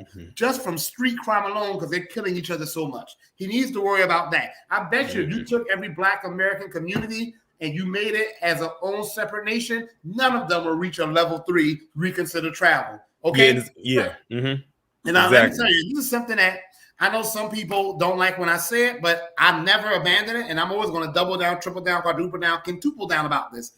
We keep saying white supremacy, white supremacy. I've always had an issue with that, and I'm going to tell you why. When we say white supremacy and we have to fight white supremacy, what we're saying is we got to put the cape on and fight for that same Jamaican coon tether we just saw so he can have a better life. So these Asians have a better life. We go out there, we're fighting white supremacy. These other groups are saying, go ahead, Black Americans, fight white supremacy so our lives can be better. I'm not going to fight to make their lives better. When I run for office and I get in office, I'm going to do things to help everyone else. But I'm not going to focus on white supremacy so that Asians and these so-called non-white Hispanic Latinos and these Pacific Islanders and these Black immigrants can have a better life, because after white supremacy is gone, you'll still have anti-Blackness. But let me tell you, even when anti-Blackness goes, you're going to still have anti-Black American hate. And anti-Black American hate can come from another quote-unquote Black person, like that Jamaican Ted the Coon we just saw. So my focus is on protecting us from anti-Black American hate. Because white supremacy is very vague. White supremacy, in essence, yes, Black Americans are the main targets of white supremacies, but in essence, white supremacy hurts is supposed to, by theory, hurt anyone who is non-white. So technically, while we are fighting white supremacy, these other groups, when those agents got that COVID-19 hate crime bill, did they say, you know what? Add Black Americans in there too? No, they said, we don't want a bill to get rid of white supremacy. We just want a bill to protect us. So white supremacy is cool. Just make sure it doesn't hurt us. When the Holocaust survivors and their heirs got that check from the Obama administration, did they say, you know what? Let's do a bill to fight white supremacy? No, they said white supremacy is cool with me. Just give us our checks and make sure we good. Where Hispanic Latinos are asking to get their citizenship, and the Department of New Americans, are they saying, you know what? Let's do a department to combat white supremacy. No, they're saying white supremacy is okay. Just make sure we don't get hurt by it and give us our money. Why then do we, the people who are old by this country, why do we turn around and say, you know what? We haven't worked hard enough. We need to now work to get what we're owed, work to survive, work to fix problems that we didn't cause, and now let's put on our cape and fight white supremacy so we can fight for all these other non-white groups who are going to turn around and say white supremacy is gone, but I'm still anti-Black. And then if we get rid of anti-Blackness, these so-called Black immigrants are going to turn around and say, you know what? I still don't like Black Americans. Nope. I'm going to make sure that anti-Black American hate is something from which we are protected. None of these other groups are out here trying to fight white supremacy. They're saying we're going to get protected. We're going to get our resources. You Negroes on your own. So when it comes to this issue of white supremacy, my attitude is I want to make sure Black Americans are protected, make sure we give away all, and tell these other groups that white supremacy is a problem. You fight it. Exactly. Now, exactly. I can agree more. We done fought to get everybody over here. We done fought. Abraham Lincoln said we saved the country. We built the country. We're the reason these immigrants can even come over here. Now we got to fight to make sure their lives are better too. When does another finally fight for us? When do people finally fight for us? Why do we have to be the white supremacist vanguard of the world? Why is it not okay for us to fight to get what we're owed and then to enjoy it? So let me ask you this question, brother. I'm glad you brought that up because I was going to slide right off into this one. And I'm going to ask both of you guys, and then I'm going to ask the chat. go ahead and answer in the chat too. Could we all make the case that these non-black blacks, okay, non-black, matter of fact, fuck that. No, we're going to say anybody who's non-FBA. Can we make the case that they prioritize their anti-foundational Black American hatred more than they prioritize white supremacy? Meaning they come over here with more vitriol for Black Americans than they do for white dominant society racists. Could we make the case that anybody who comes over here, no matter where you come over here from, you come over here with more vitriol, hatred, and spite for us than you do the dominant society? Yes. What would the family say? Yes, most definitely. It's all a part. It's all a part of the package. Right. It's all a part of the Come package. over here to fight white supremacy. They come over here with the attitude, white supremacy is fine with me. Just make sure I do well and I'm protected from it. So when people want to say, Alpha, Turin, I mean, I know y'all have families, I have families. So we want to sign our mothers and sisters and fathers and brothers and cousins and aunts. We want to put them on the front line in a war to fight white supremacy while these other groups sit back and say, Black Americans, go ahead and fight for me and make our lives better. And as soon as you get through fighting white supremacy, we're going to hate you and call you nigger anyway. Is that what we're saying? Not me. I'm going to fight to make our lives better. I'm going to fight to protect Black Americans from anti-Black American hate. You didn't hear Asians saying, let's fight white supremacy. They said anti-Asian hate. Jews say anti-Semitism. Okay, every group, Native Americans talk about indigenous genocidal violence. Every group focuses on hate directed toward them. You get to us, white supremacy. No, that's all lives mattering. Our specific terrorism. Yeah. Anti-Black American hate. That's what I've been saying. White supremacy is a problem, but guess what? It ain't just our problem. So therefore, it ain't just our fight. And if someone wants to make it their fight, knock yourself out. I am saying Greg Marshall Dixon is not going to make fighting white supremacy his fight. That's a problem for everyone. If white supremacy is truly supposed to be a threat to all these other groups, then they should be fighting it as well. Now, anti-Black American hate is a Greg Marshall Dixon problem because I'm a Black American, and so are my people, my lineage. And I'm going to fight to make sure that we get the repair with oldest Black Americans and we get the special hate crime protection with oldest Black Americans. Here in South Carolina, South Carolina is the only state in America, of course, outside of Wyoming, without a hate crime bill. But Wyoming is like 98. Wyoming is like what, 98% white. So Wyoming needs a hate crime bill, but really, Wyoming doesn't have that many non-white people. South Carolina has a Black population that conservatively is 27%, but people have already said is really in the mid-30s. South Carolina is almost 50% non-white and doesn't have a hate crime bill. Right. And people think that they may very well now pass a hate crime bill, and people are excited about it, not me. And guess why I'm not? Because the bill is just for everyone. Y'all, when we say white supremacy and we focus on that only, we are putting our struggle in the same box as a person who just got here from the Philippines last year, a person who's got here from Jamaica a decade ago. No, we have a special, unique experience in this country. There's an anti-hate crime bill. There should be an anti-Black American hate crime bill. I'm going to delineate in all areas. We're delineating for reparations. We're delineating for legislation. We need to delineate when it comes to racism. Not white supremacy, not anti-Blackness even, anti-Black American hate. There's a special hatred and terrorism that has always been directed towards us. So we first and foremost need to look out for us. When you are on an airplane or you are on a train, they will tell you, put your mask on yourself before you try to help someone else. Buckle yourself up first before you try to help someone else. We have to make sure we as Black Americans are protected from hate crimes before we go out there and try to fight white supremacy so these other non-white groups can have a better life too, while they do nothing to fight it. So that's my thing there. And you said the package. You said it's all part of the package. It's definitely all a part of the package, for them to get over here. I feel like it's some kind of deed they got to sign before they get over, like a blood oath. Like sign right here prick your finger and dot it right here. I feel like that's all a part of it, because when you think about it, they all literally operate on the same timetable. They may come from different places across the world, but their vitriol is all the same. Just like, why are you over in another nation, in another hemisphere, in another time zone talking about reparations that's for us? You have no say in that. First of all, one major part is you're not even here.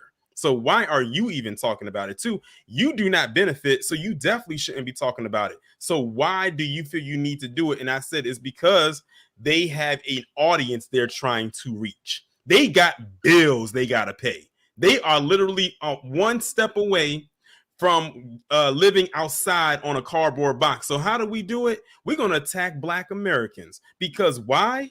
That's the easy way to get paid. Like how that guy did in that video.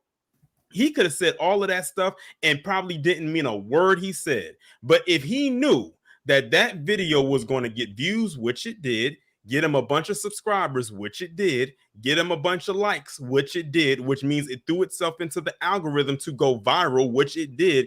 Money is going to run in. Support is going to run in. Now he's grifting, and he's going to have to continue that grift to keep getting what he wants. And I guess I'll put it like this. If he feels he has to continue living up the lie is going to start feeling true. So now it's going to come natural to him.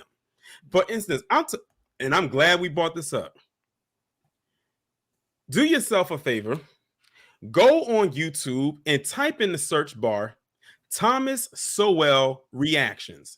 That whole first page is nothing but a bunch of Black YouTubers reacting to it, because white people love to project that Thomas Sowell onto Black people. And we know who Thomas Sowell is. He literally is one of the most anti-Black people in existence. This is the same guy that tried to say that, you know, the over-exaggeration of slavery and everything like that. Where do you think people like Just Pearly Things got that thing of saying that slavery was, you know, was over embellished because of roots and stuff like that? She got that from Thomas Sowell. And what they do is it's almost like a grooming thing. And if you look at the people who react to it, and you look at their view counts, you look at their subscriber count for some of them, and you look at the view counts for maybe their other videos, you'll find that that video is probably one of the ones that got the most views on their channel. And that's for a reason. I can guarantee you that one of their white subscribers were the ones that recommended that they react to it, because I doubt it was a Black person that told them to do it. I hear about this Thomas Sowell person a lot. I know a lot of white people like to cite him, so I already yes, a lot of they love him. They love him. So I can already tell ain't nothing. I already tell that it's going to be a bunch of BS. Mm-hmm. But y'all, let me just say again, a lot of groups that come to America, not even the ones that may not be anti-Black American, a lot of them usually come. You see, we are a communal people as Black Americans. Because we've been targeted as a community, so we tend to have a communal mindset. Where that's why we talk about Black celebrities. When Black celebrities get big, we are the main group that will say to a celebrity of our lineage, "You're not doing it for your own people." Black celebrities, more than any other group of celebrities, usually have a mindset of, I got to do for my people. Now, do they do a good job, or couldn't they do more? Yes. But this is proof. Y'all can look it up. Black celebrities are the most philanthropic celebrities, and Black Americans are the most philanthropic group in America. Y'all can look it up. I'm wearing one right now.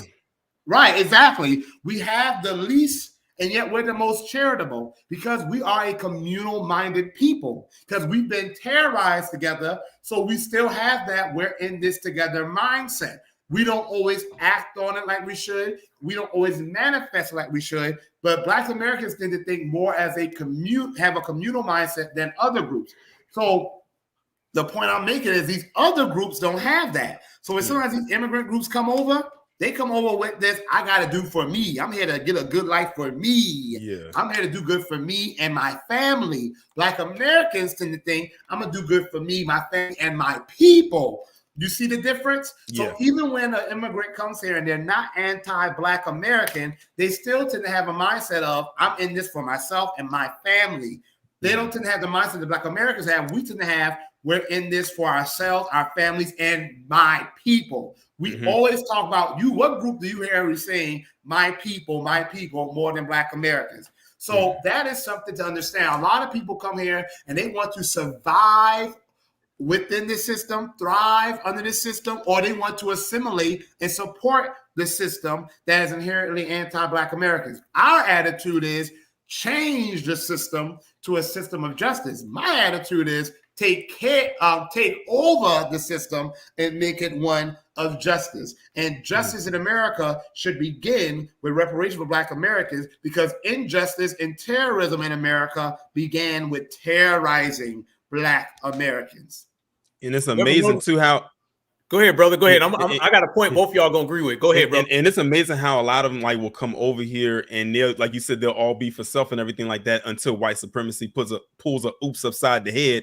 Then that's when they want to reach out and try to have us help them out with it. And I'll give you a perfect example. Christian Obumseli, perfect example. He was Nigerian down in Florida. I guess living, the good life down in Miami, had a white girlfriend, she was like an OnlyFans model, whoever. And she, ended up killing him. She murdered him. She stabbed him. And then, this is one thing I like about Black Twitter. I said on Twitter, you have some of the biggest detectives and sleuths that will pull anything up, and they will pull your card. So they went and did some digging on this Christian Obumseli, because a lot of people are going to say, he was with this white girl, so let's see what he was all about. Pulled up his tweets from a couple years ago, and this guy had so much anti-Black, not only anti-Black American hate, but anti-Black woman hate. A lot of that, and a lot of Black women said, no, we're not going to support him. But also, even further, a lot of Black men came and said, no, we're not going to support him either. Even though he really wasn't talking about us that much, he did say some things about us, but we got on code and said, no, he was saying stuff. Woman. Yeah, right. Especially anti-Black American woman. And it was so many of them. Yeah, people saying, oh, those tweets are from a few years ago. I'm like, look, this guy was like 27 when he was murdered. These tweets were like when he was 24. You made it seem like he was 14. No, y'all made it seem like he was a teenager. No, he was in his 20s and not that far out from when he died. So no. And then people try to get mad at us because we was like, no, hopefully, his family gets justice. Let them rally around him. And notice we don't talk about it like that. Nope. Unless it's to say maybe give an update on what's going on with her.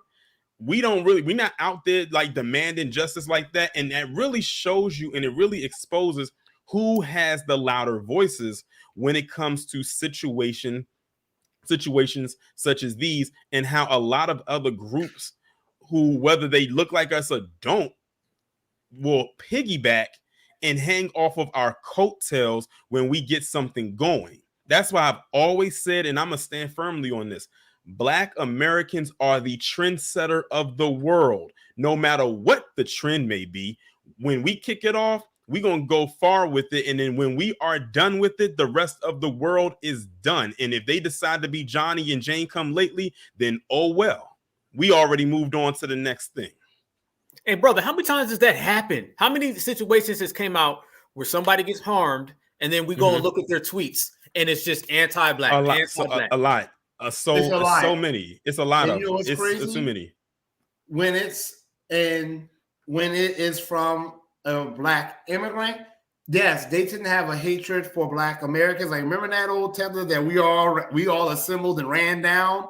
That one that Jared talked about, he wished Clarence, and we don't have to like Clarence Thomas, but he is a Black American. He's Gullah Geechee, Alpha. He's right there from Pinpoint, that Gullah Geechee, Sea Island, Article Savannah. Terrence Thomas is a Black American, and he said that he wished the Klan had lynched Clarence Thomas's ancestors. Yeah, chances are, Alpha, you and I, we might have the same ancestors as Clarence Thomas, because a lot of the families here, we are related.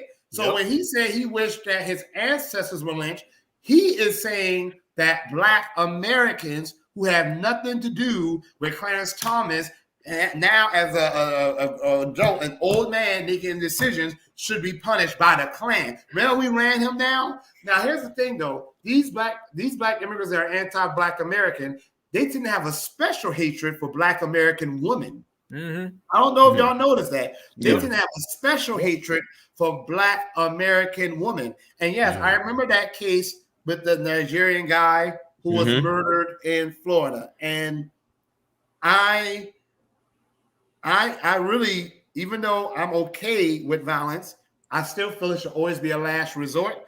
I feel it should be the absolute last resort.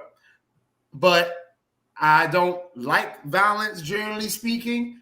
But he got no sympathy, no tears for me. No. Especially since after we were seeing all the reports that she was the one that was beating his ass. Like we saw that video. We saw the video when they was in the elevator. Now the video, the surveillance in the elevator when she was smacking him and hitting him, that was literally minutes before she killed him. That was the same exact day she murdered him. Did he have any tweets, nasty, maligning tweets about white Americans? No. Nope. Did he have anything bad to say about white women? No. Nope. He had all the vitriol and hatred towards Black Americans, the group that whom without he would not have been allowed to come over here and to live the apparently good life he was living. It got y'all, things have changed. Even with a Black American who's on the coon train, like remember the guy in California that got murdered by some police officers. I don't celebrate it, but I think his name was Stephon Clark. I don't want to say, is that the right name? Yeah, that was his name, Stephon Clark. Yeah. He had something in there about, I can't say Black Lives Matter because I have a mixed kid. And he said that. And immediately, a lot of Black people withdrew their support. They was support of him. We don't condone him being murdered, but we ain't gonna be stepping from him. It has changed. It got so bad with the Nigerian guy that his brother had the recent statement about it and saying, he made these tweets when he was young and foolish. That's not how we feel. Please, we need y'all. Don't abandon us. And we didn't take the bait. And I'm glad we didn't. And I'm glad we didn't. Times are changing. And again, y'all, that's us delineating. We're saying, wait a minute, we thought we was all Black and we all in this together. We're realizing that even with some Black Americans, they're not in it with us. They decided to think that they're separate from us and cool. So we're separating ourselves from them. But we're also realizing, remember, and I didn't like this at all. But when the Haitians were trying to come into the country illegally, all of a sudden, this nation lets these lighter skinned, usually Central Americans come in with no issues. They give them hotels and food and houses and jobs and programs. Haitians who are easily identifiably Black tried to come in. They sent in agents on horseback with whips. It immediately got them up out of here. I didn't like it because we all know that's anti-Blackness. But remember, Black Americans were relatively quiet about that. Okay? It's because a lot of us have seen, wait a minute, we go here and we stomp for other Black people, and then they come in this country and look down on us. And what happened with the issue with the Haitian immigrants, remember they played the video of interviews with some of them, and some of them were saying, well, how can a person not make it in America? There's no reason not to make America. Remember that? And then one of them was on there talking he's going to sleep with white women. And when Black Americans saw that, we said, oh, hold on. Not our problem. You on your own. You see, we thinking, we in this together, white supremacy. They're thinking anti-Black American hate. I'm looking out for myself. We need to delineate in all areas.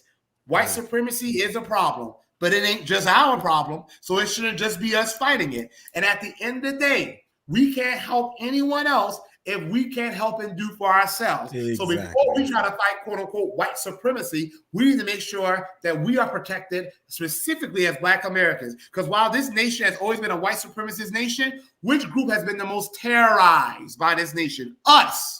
And when they do these hate crime bills, it protects every other group except us. Yep. So we don't need a hate crime bill that's going to protect everyone from hate crimes, which is good because I think hate crimes are awful. But we need a bill specifically to protect Black Americans. We have to be more specific in our language and dialogue, because when these other groups have hatred and vitriol, it's usually specifically directed towards us, but at the same time, they are living off of us. Family, you notice this? Nobody ever talks about this. You ever notice that the same people who come over here and they try to get in on our reparations, they don't never fight for an anti-black hate crime law. Nope. When it comes to reparations, we all black, brother. We all black. When it comes to anti-hate, hush, silence. So it's funny how when money's on the table and they see them dollar signs flashing, they want to be black and included with foundational Black Americans. But when it comes to a simple protection for black people, never. They don't say a thing. So it just shows you, again, the flip-flop. It shows you how it's come home, brother. It's stay home, Makata. It's we all one. It's flat blackness. It's collective. It's stay over there. It's this guy talking all that nonsense. It's just the same cycle over and over again. And this is what we've been exposing. And how about hip-hop? How about hip-hop real quick? Oh, you know, shit, I thought perfect. Fat Ho said it was 50-50. We all know that's BS. Black Americans were rapping, breakdancing, b-boying, and doing graffiti, all that stuff in the Deep South, especially, and a lot of the stuff was brought to the North, especially by Black Americans from the Carolinas, North and South Carolina. But you notice when hip hop is popping, which it always is, because we are the culture, we're imitated. Everybody wants to take credit. You got some Italians and Jews about some, we got out. We were part of hip hop too. No, you weren't. But when hip hop is being blamed for violence in the media, when hip hop is being scapegoated, all of a sudden it's a Black American issue. So to the person in the chat who was talking about, I'm acting suspect because I said that we need to form on anti-Black American hate.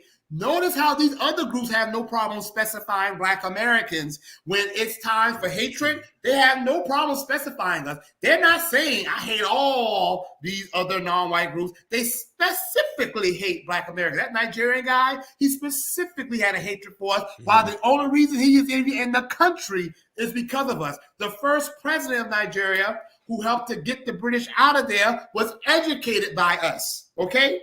They owe us because they participated, a lot of the tribal groups in Nigeria participated in the transatlantic slave trade. When it's hip-hop, when hip-hop is getting all the praise, like right now, they're doing breakdancing in the Olympics, we're going to make sure they acknowledge us as the founders of that culture. But everybody wants to take credit for it. But when hip-hop is being blamed, scapegoated, because it's not hip-hop's fault, for problems in society, all of a sudden, they get real specific then. So my attitude, if you will be specific in all these other areas, keep that energy. I'm going to keep that energy in all areas. I will not say, white supremacy is a problem, but I'm going to specify when it's anti-Black American hate, because they specify their hatred towards us. And then on top of that, like whenever there's some kind of violent thing to happen, they love to point to, especially when it comes to Black people, they love to say, oh, it's the music, it's hip hop and everything like that. And I said, well, when these mass shootings happen, what music were they listening to?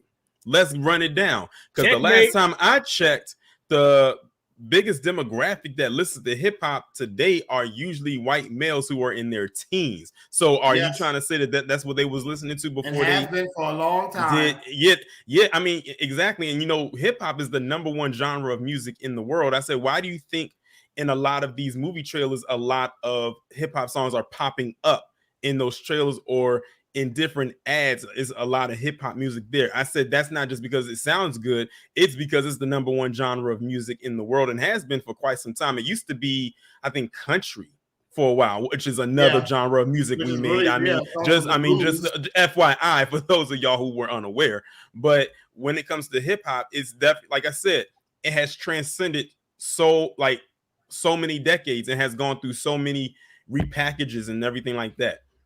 So when they try to blame the music, I said be very careful when you think about who's committing all these crimes, because I would like to know what was her name, or what was their name, that did that shooting down in Tennessee at the school. Audrey Hale, what were they listening to the day before they decided to do what they did? Since y'all want to blame the music for the overwhelming amount of violence, it's crazy. Hey, brother, let me ask you this. You were talking about Eric Adams. Doesn't he have a whole apparatus against drill music? He put, again, all these laws against drill music. And the same one that was trying to build a hip-hop museum. Are you kidding me? And think about it now. Half the people doing crimes in New York those black people are non-foundational black Americans. Yeah, like I said, New York is a melting pot of a lot of different cultures. It's a lot of different cultures up there in New York. I mean, that's what I'm saying. We need to delineate in all areas. They have no problems delineating when they're trying to blame us, leech off of us, and hate us.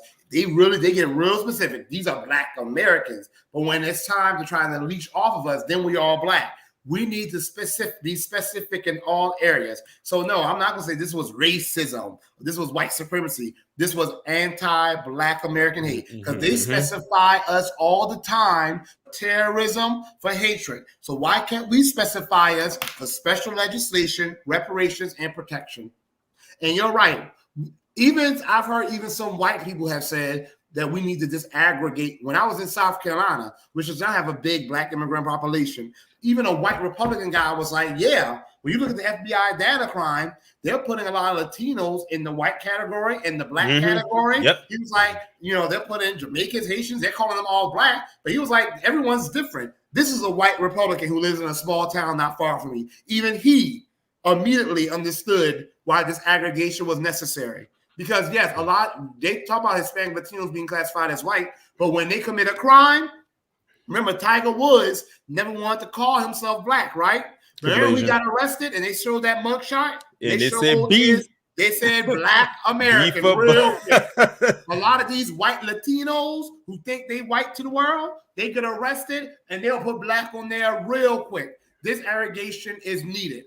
Okay, in New York City, I bet you a lot of these black ones committing crimes are not even black Americans. They're probably descendants of black immigrants. We need to delineate in all areas. And when it comes to every area, I will not be using vague terms all the time like white supremacy. I will be identifying when it is specifically an act of anti-black American hate.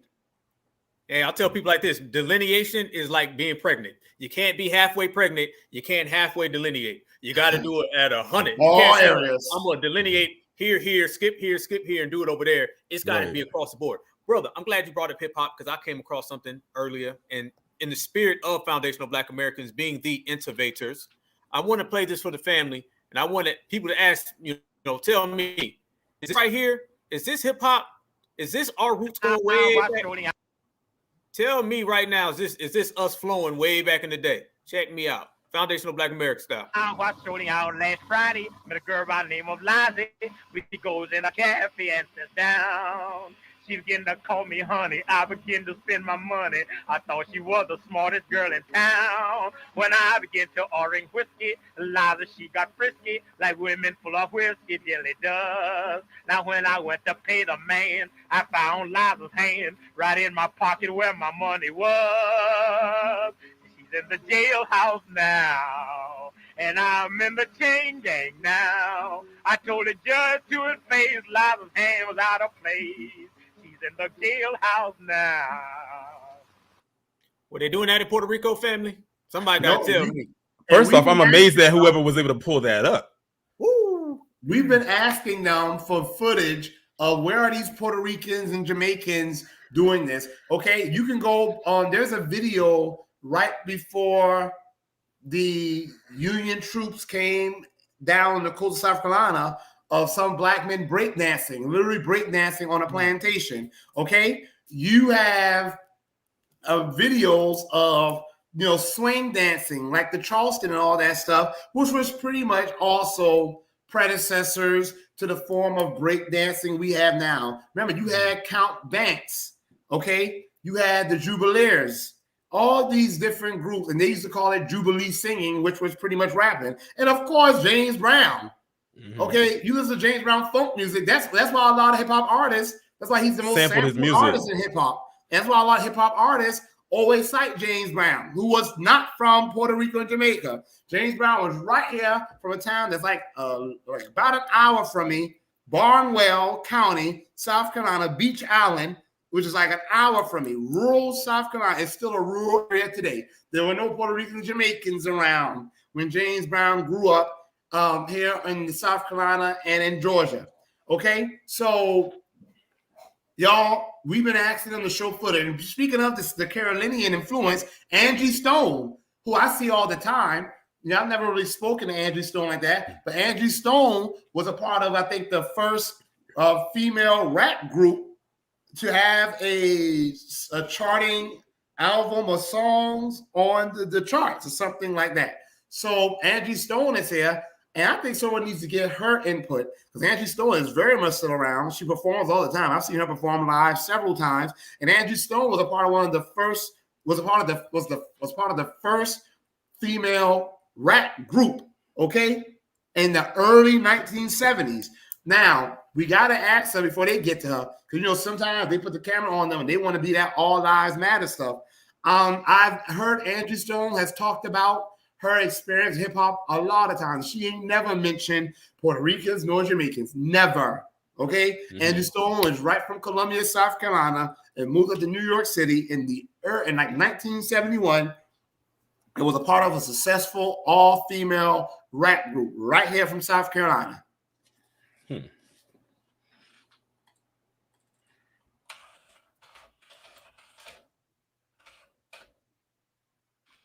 So they said the name of the group is called The Sequence.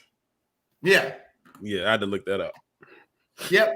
And they were successful. And I think they are the first, I don't study music history like that, but she talks about it when Angie Stone performs. She always talks about how she took a risk, got on a bus, went up to New York City on a whim, and started a successful first female rap group. And they did well. And Angie Stone is from South Carolina. And I'm telling you, South Carolina don't have a lot of Jamaicans, no Puerto Ricans now. They had even less in the 1970s. Okay, I want someone to tell her that she got that from Puerto Ricans and Jamaicans. And also, let me just say, Angie Stone has the song that she released. It was back, I think it was like in the early 2000s, that let us know that she was more than on code was when she came out with that song called Brother. Yeah, Black Brother. That Black Brother, that song right there, like that was a good, like, because you gotta think it wasn't popular at that time for a black female artist to release a song like that, because at that time you still had those independent women at that time. So for her to release a song at that time was considered risky. And Angie Stone and India Arie, because India Arie then came out with Brown Skin. That was the early 2000s. 2000s, yeah, the neo soul. Destiny Child was doing Bills, and TLC was doing No Scrubs.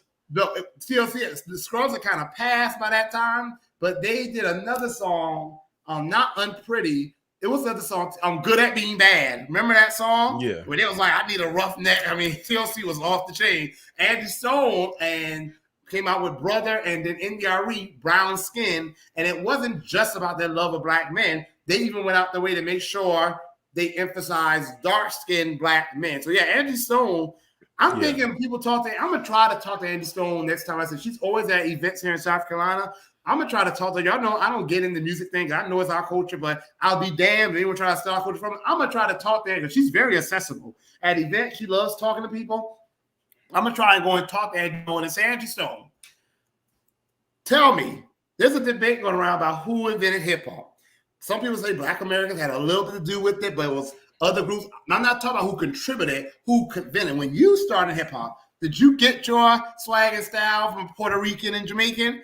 I don't know what she's going to say, but Angie Stone talks all the time about her experience in the music industry, her being a dark-skinned black woman and all the stuff she had to go through. I have never heard her mention anything about Jamaicans and Puerto Ricans. She talks about her family here in South Carolina, how they encourage her, how she grew up surrounded by music.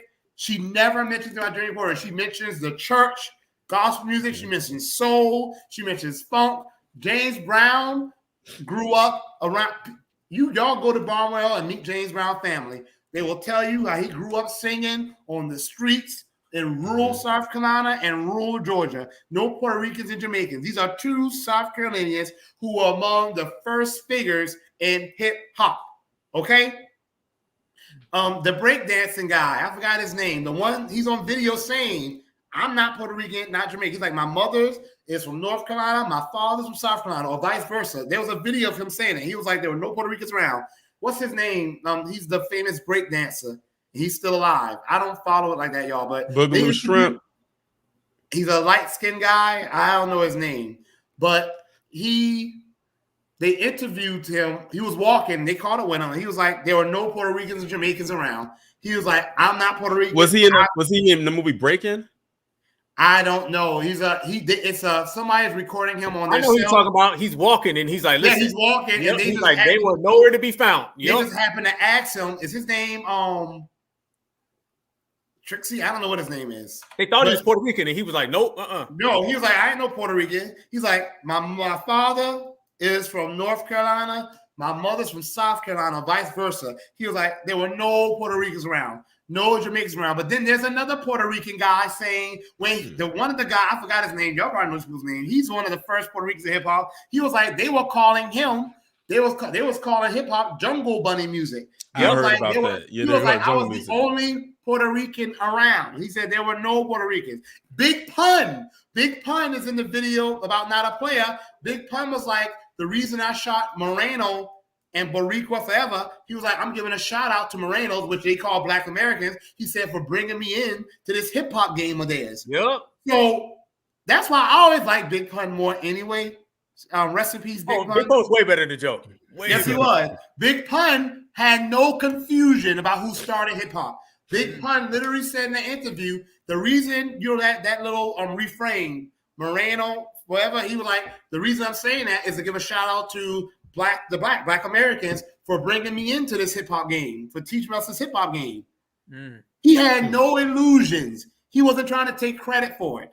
So, somebody said his name is Sassa. Okay, well, so anyway, y'all, I mean, I'm going to try to ask Angie Stone. I don't really get too much in the hip hop debate thing, but I'm very passionate about protecting our culture. Yeah, because they do. They always trying to still take credit for our inventions, trying to say we didn't contribute nothing. Meanwhile, the whole world is operating off of our inventions. I'm talking about our artistic inventions, scientific, you name it. So I'm going to try to speak with Angie Stone the next time I see her. Man, I don't like long lines and stuff like that, but I'm going to try. Do that. Hey, now I'm going to play a real clip real quick. I'm going to let y'all go, man, because we've been bubbling here. I'm going to play a clip, though, and this proves our point. You notice when we start talking about our creation of hip-hop, we can go back years ago. Hell, the 80s, we can go back to the 30s and the 40s. Where is their receipts from Puerto Rico? Where is their receipts from Jamaica? Where is their receipts from the Caribbean? They can only come here, and they can only start in about 85.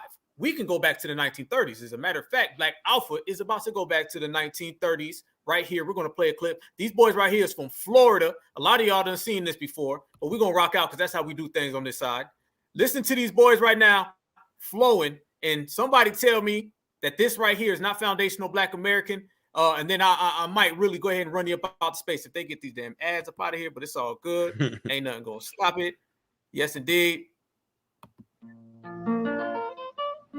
Check it out.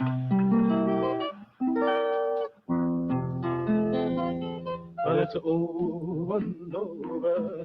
Oh, no. Oh, no. I'm going right on the winning time, but it's over and over. Oh, no. Where they doing this in Jamaica? Where they doing this in Puerto Rico? Brother Noah, my God's talking.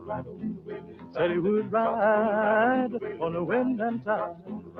Hey, children, stop still and listen to me.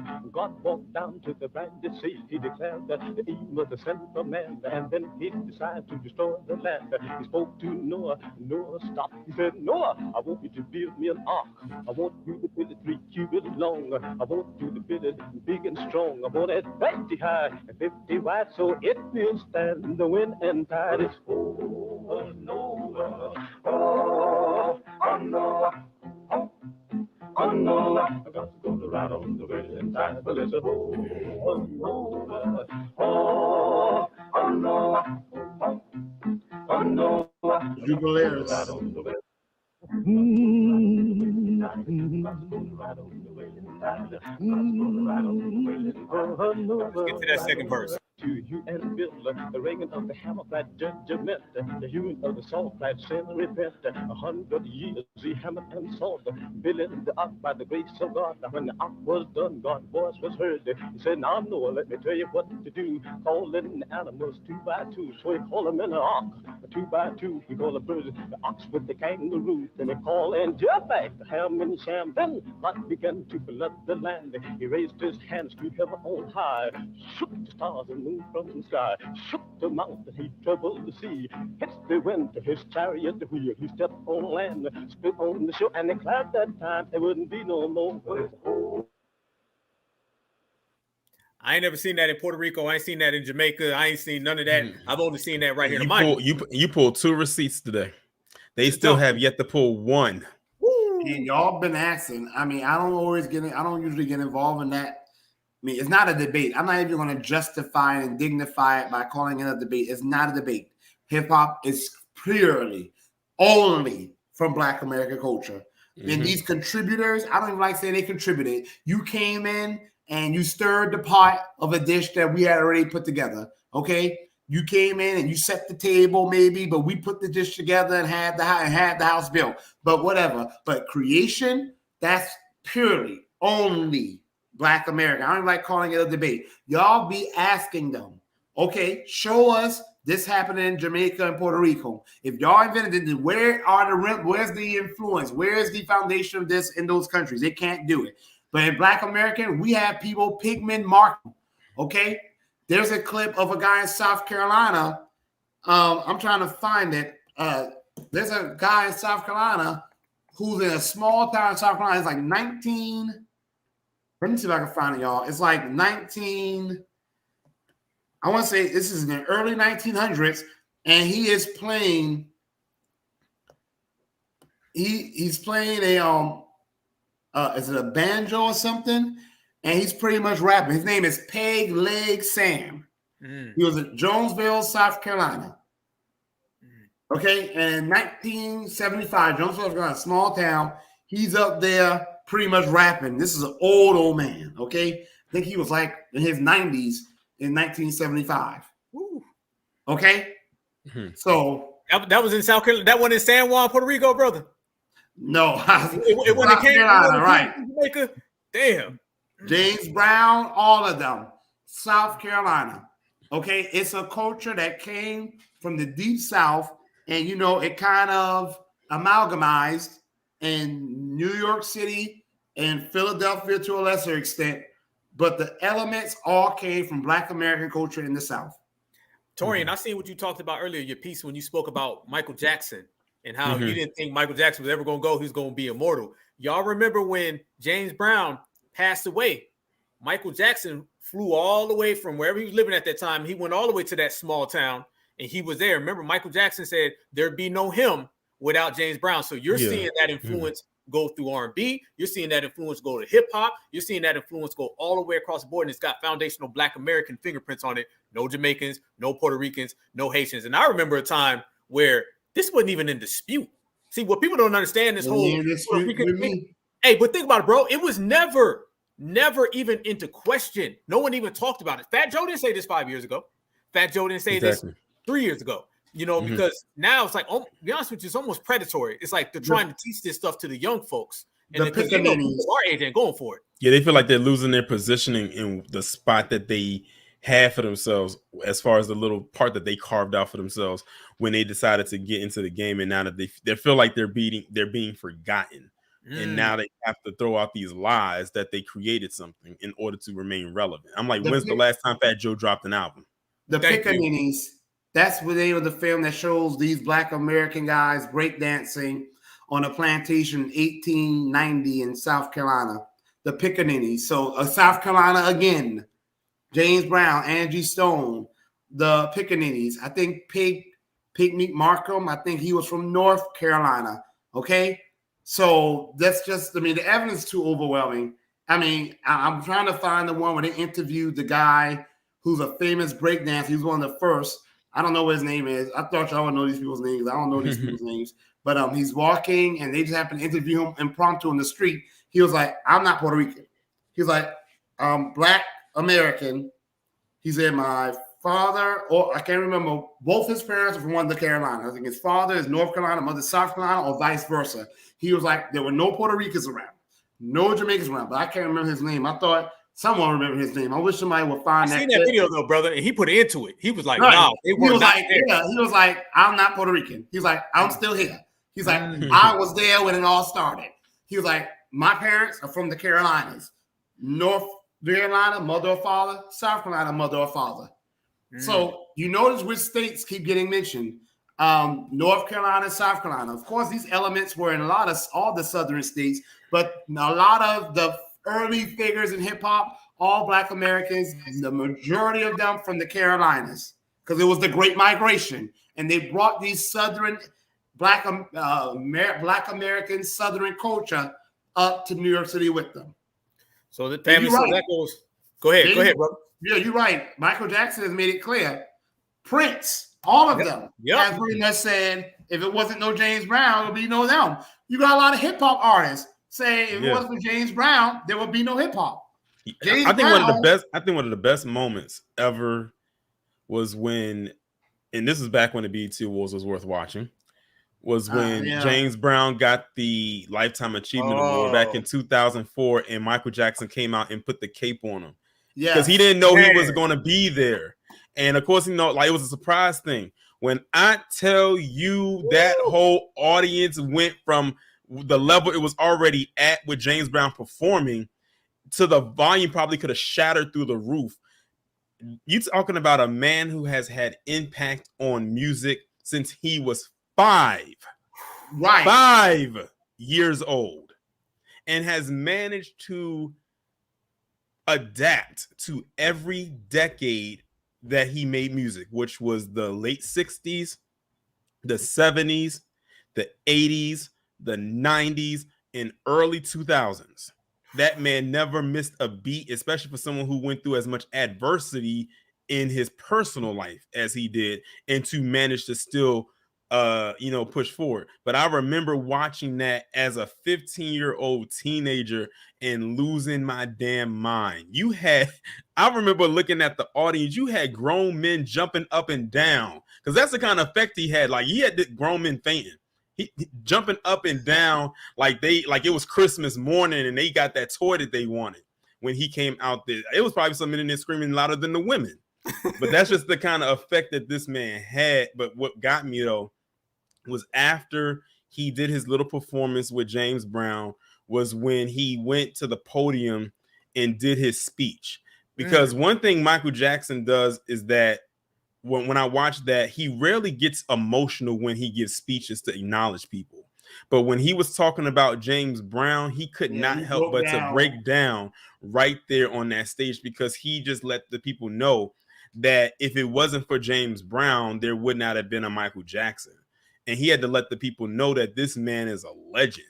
Like, he basically had to let people know, if you thought James Brown was counted out because you may not have heard from him in a while, or that James Brown may have not been around because he was going with his personal issues in his life. No, this man is still here. He's still with us. And if it wasn't for him, there would be no Michael Jackson. And I like that he said that in so many words. You know you bad when Michael Jackson says there'd be no Michael Jackson without you. Damn. Yeah, that says it all. That's how it is. And that's how it is. Like, you're always supposed to have someone that's supposed to precede you and to help carry on your legacy, after you're gone.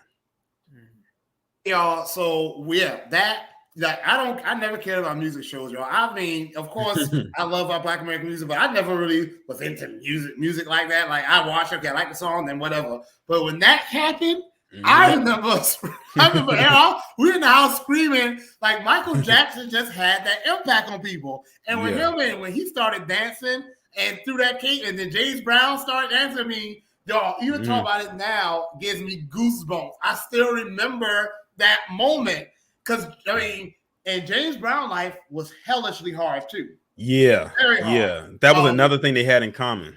But y'all, I found the video of the guy who I don't know this breakdancer's name. I was hoping someone in the chat would, Y'all want to do better in the chat because y'all, I don't be keeping up with this hip hop debate. That be y'all biggest thing. Y'all be asking Tariq, we gonna do hip hop documentary. We gonna do hip hop documentary. Y'all do a damn documentary if Tariq is taking too long, or we can't put everything on the Tariq. But I found this clip because I don't be keeping up with this stuff, y'all. I see y'all talking about it, but I found the clip. I put it in the private. I don't know what the guy's name is, and I don't think they're even still saying it. But he's like, I'll let you play out, but he makes it clear.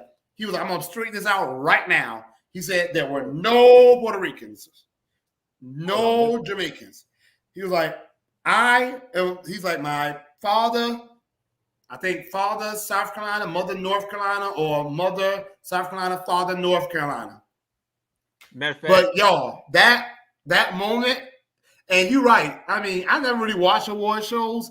Y'all would watch my cousins or my mother would have it on. But that one, when that happened, I came out. I was like, hey, what's going on? I heard Michael Jackson talking. Yeah. I don't know. Michael Jackson just had that impact on people. He did. This is a man who would have the so-called most hardcore men screaming and fainting at his concert. Right. Yeah. Like you don't really see anything like that nowadays. And there's no celebrity. He always sold out stadiums, and he said that's because that's what the fans had demanded. He said they wanted something called festival style stadiums, which means there were no chairs.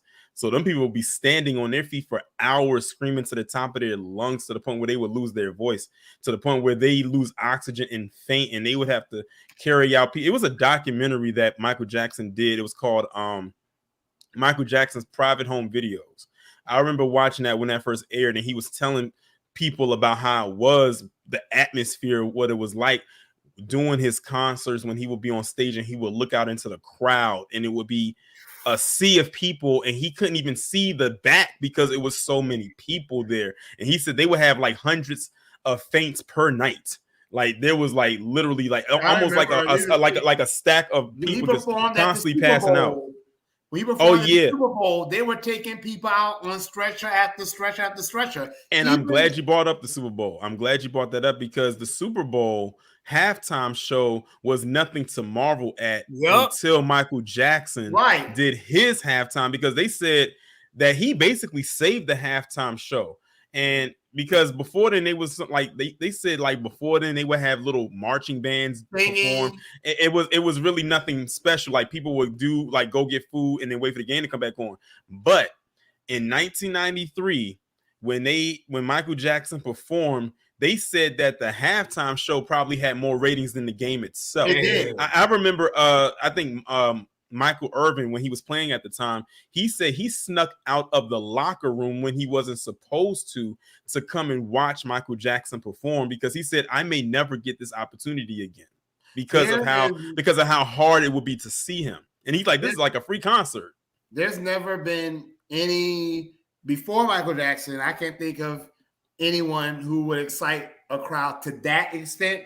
Right. And when Michael Jackson was around, there were other mega stars like Whitney Houston. Like Whitney Houston pretty much almost made the singing of the national anthem the thing. Like when she sang it at the Super Bowl, even though I think they said it was really a voiceover, but still she recorded. That we know that was her voice though. Yeah, she pre-recorded it, but she made that a thing. There were other mega stars, but none of them excited the crowd like Michael Jackson. And that's not a shade to any other star. This is Michael Jackson was truly just one of a kind. Yeah, definitely. And there may very well be a person that comes along, but I don't see it. It's always going to be just that one. He was literally in a class by himself where he's always going to be there. Now, like like a Beyonce, people get excited, but no one have the Michael Jackson will almost make crowds go insane.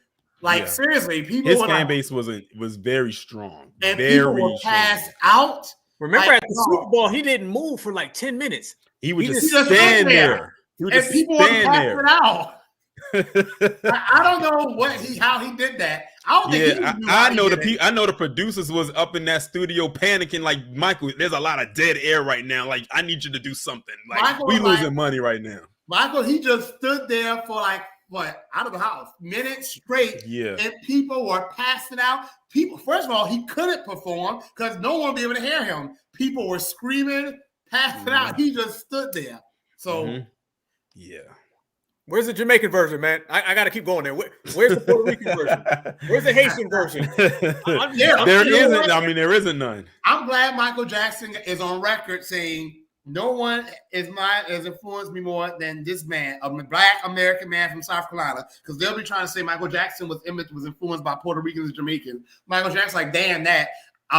This man here is my main influence. Like you say, Michael Jackson, he's been in front of crowds his whole life, so he kind of knows how to be composed, but he broke down and sobbed when he met James Brown. Like, him and James Brown have been around each other for decades at that point, but he still is so influenced by James Brown that he sobbed. Man. And he was like, look, he was like, I had to make some phone calls and make some arrangements. He was like, but I said, no matter what, I had to be here. He said, no one has influenced my life more than this man. He didn't even say his daddy or his mother. You know, Michael Jackson was a mother's boy. I mean, you watch the documentary, he was deeply, deeply in love with his mother, Miss Catherine, who's still alive. But Michael Jackson's like, look, no, y'all ain't about to try to tetherize my experience. He's like, this Black man from rural South Carolina and spent a lot of his time in rural South Carolina and in Augusta, Georgia. Yeah. This man here is no one has influenced me like him.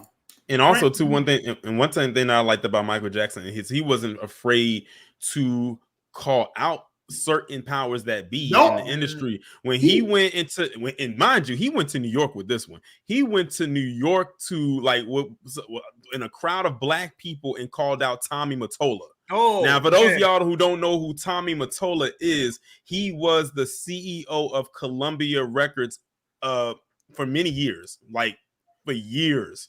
And mind you, Tommy Mottola, I believe, is Jewish. He literally went in front of a crowd of Black people and called that man the devil. So if y'all want to know why his Invincible album sales was not that good compared to his previous albums, it's because of that. No, otherwise that album would have sold like crazy because that was still a good album. What Michael Jackson did it. Michael Jackson to me is he had been where Beyonce is now, where they can make music. They don't give a damn if it sells well or not. They're like, I'm doing the hell I want to do. What the hell y'all gonna do to me? I already got money. Michael Jackson called out a lot of things. He even called out some of those. You already mentioned. He called out some of the anti-Black white Jews, and he did not apologize for it. He was very unapologetic when he said it. And Michael Jackson was like, and then he doubled down on it. He first of all, they caught him on a phone call, but then he said, okay, y'all mad? I'm gonna do a press conference about it now. And he doubled down on it. Michael Jackson he called out a lot of things. He called out how Black artists he said it's our culture, our music, but we don't have it's not our industry. He called out a lot of stuff that he didn't really get a lot of attention for. And then soon after he called out Tommy Mottola, he then would go on later to announce, I own half of Sony's publishing. So that means for anyone who comes through these doors of Sony, I'm getting a profit of your cuts, including my own.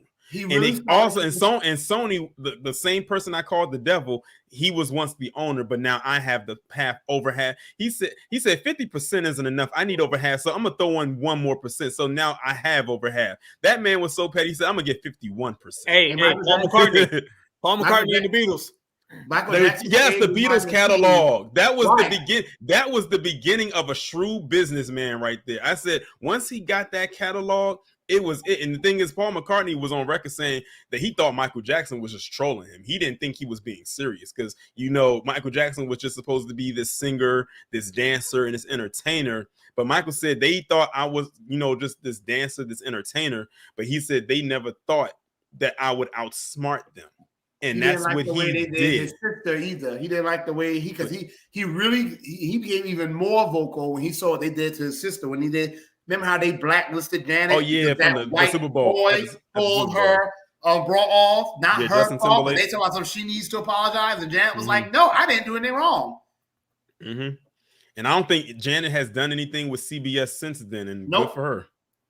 And I'm glad she never apologized for it, and I hope she never does. She didn't do nothing wrong. Mm-hmm. Talking about some she never said, well, she didn't apologize. She had nothing to apologize for. Mm-hmm.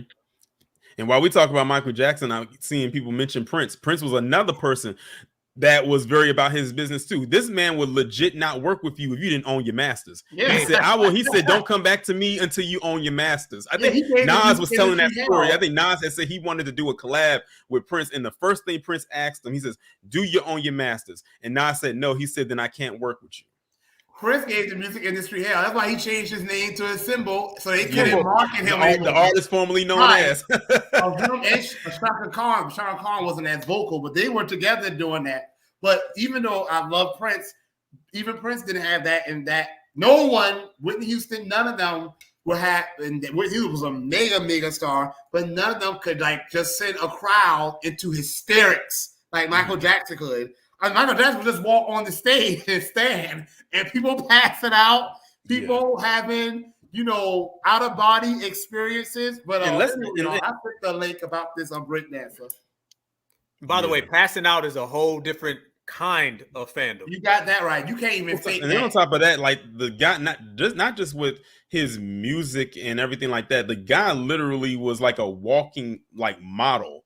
Like, look at the attire he wore. He knew that he took the title of king. I know they say king of pop, but I like to say king of music because I believe he did multiple types of music. But he literally took that royalty title to heart because the stuff that he would wear, he said, if they're gonna call me the king of something, I'm gonna appear like that. One of my favorite looks from him was at the 1984 Grammys when he had that blue glittery outfit on. He won all those Grammys. That is one of my favorite looks from him. You know what I love about that too? He brought his sisters up there with him. He had Janet, Rebe, and Latoya. Right? He brought his sisters up there with him. Yeah, and he and of course he had the white glove and everything. Right. So And people at first when he did that, he was his producers and even his father was like, man, they're gonna tease you with these high water pants on and one glove. And little did they know. People still are trying to copy it today. But you know what? As much as I love Michael, I want our people now to be original because that's why Michael became so big. He was original. Yeah. He wasn't influenced by James Brown, but he put his own spin on things. Sometimes people nowadays are trying to just copy what he did. No, be original. I think that's what Michael will want artists to do. Yeah, I think what happened with Michael, it's like Michael, I think when it came to people like Michael Jackson, it was like catching lightning in a bottle. The timing was perfect for him. And you got to think this is at a time when there was no social media. So all of the stuff that he was able to accomplish was organic. It was not engineered. It was very organic. So all the stuff that he got, all the success and everything he was able to do came straight from the fans. And speaking of Prince gave when Prince was winning the war, he told the artist, he was like, look, y'all, I did my thing, whatever. He was like, you don't have to be like me. He was pretty much saying to people like, be original. Don't try to copy me he's like, I appreciate the love. He was like, the best thing is be original. I think Michael want that too. I want, like they doing all these remakes of movies that we ain't asked for a remake of. Like, why the hell are they making another remake of White Man Can't Jump? Oh, who asked for that? Not a damn soul. There are so many, y'all. I teach, and I'm in a majority black town. There's so much originality out here. Give these people who are original the chance to shine and stop remaking and rehashing stuff. Alpha, I know you got the video though. Before we go there, because y'all done made some points about Michael Jackson. He made the music video. It saved MTV. Yes, it did. MTV really, he didn't even save MTV. He created MTV, to be honest with you. They never played black artists and they were about to go under. And then the dance with the moonwalk and all the other dances. Because before and then on top of that, Michael Jackson always said that he didn't like to call his music videos. He said, I want to call them short films. Like when he came out with that thriller short film, because I want to be respectful, no one was doing that. No one did that. And he took, like, he literally made a Halloween theme song. Every Halloween, every October, that song is going to get pumped through the algorithm or through a stream deck somehow. Michael Jackson also called out artists for their BS. He called Madonna out. He said, nasty. He said nasty. Really nasty. she's mean. She's a witch. Yeah, Michael Jackson was about that life.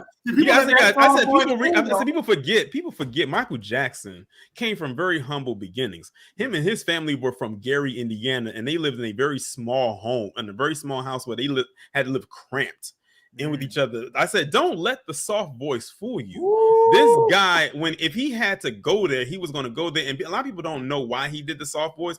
I know why he did it. The reason he did it was because he was preserving his singing voice. If you heard how Michael Jackson really sound, his voice was rather deep.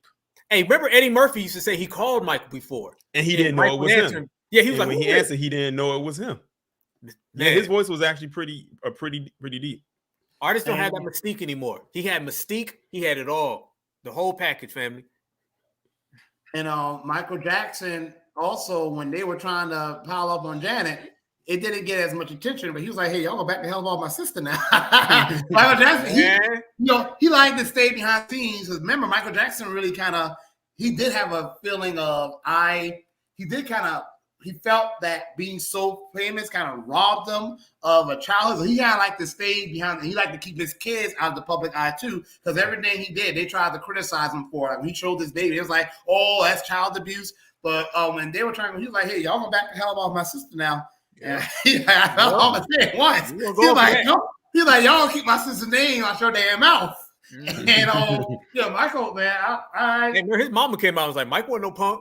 Michael even got his guards together. One time they were leaving for some event, him and Janet, and they felt the guards were being too rough with the fans. So Janet, you don't ever really see them scream in public. Janet was like, hey, they're being too. People thought they were getting on the fans or the guards being too rough with their mother. No, I think what actually happened was they felt the guards being too rough with the fans. And Mike was like, hey, calm that down. They was in the car. They was in the car. I remember they was in the car. Like Michael literally Michael was about to climb out the window, and they had to pull him back in. They was like, because they might pull you out. And his mother was like, I remember that. Down. He was like, y'all gonna calm that down. Yeah. So, I said that was that Gary, Indiana that was creeping up out, and he was ready to climb out that window. So they did him so wrong, and some of it was because Michael should have known better than to let certain people in his circle. I think that was one of his flaws was that he was too trusting. I think he was too trusting of a lot of people. He tried to do all these philanthropic things, and he paid for it. Hey, doesn't that sound like what we're saying about foundational Black Americans? Yes, because that's an issue we have. He should have been like Janet. Janet has the attitude, I don't want none of y'all around me. You don't hear nothing about Janet. She's private. You don't know what has going on with her. She keeps people out of her business. She's currently on tour right now. Right, and she's on tour, but she's very private. He should have moved more like his sister in that regard. Janet keeps people. I remember they said her and Jermaine Dupri divorced because he's so public. And it was like Janet was like, I can't deal with all these people in our house all the time in the circle. She was like, it's not safe. You see what they did to my brother? That's how they get you. So they divorced. He should have moved more like his sister in that regard. Keep a very, very small circle. Michael was too generous, too philanthropic. He did all these things, paid for all these kids' cancer treatments, and then they painted him to be a predator, even did a Law and Order episode based on it, making him like some predator. So yeah. And there'll never be another. I'm gonna play this video. This is gonna be the final receipt that we done laid. We got about 335. You know what I'm saying? I'm gonna play this video right here. And this once again proves that this was not going on in Jamaica, wasn't going on in Haiti, it wasn't going on in any of those places. This is all foundational Black Americans. This shows you once again that we are the creators and the innovators, and they know it. Here we go. We put it to you straight up. There wasn't no Puerto Ricans. Wasn't no Puerto Rican. Coming to the parties. Okay. So there wasn't no Puerto Rican breakdancers. There wasn't no Puerto Rican. But you say you started it. I started. And I'm not Puerto Rican. You're not Puerto Rican? I'm not Puerto Rican.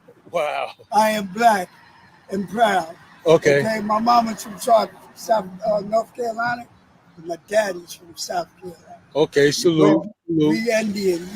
We got the African, the genes and all that. Anyway, most of the dances come from my city. Okay. And tap dancers, Black, ballet, Black.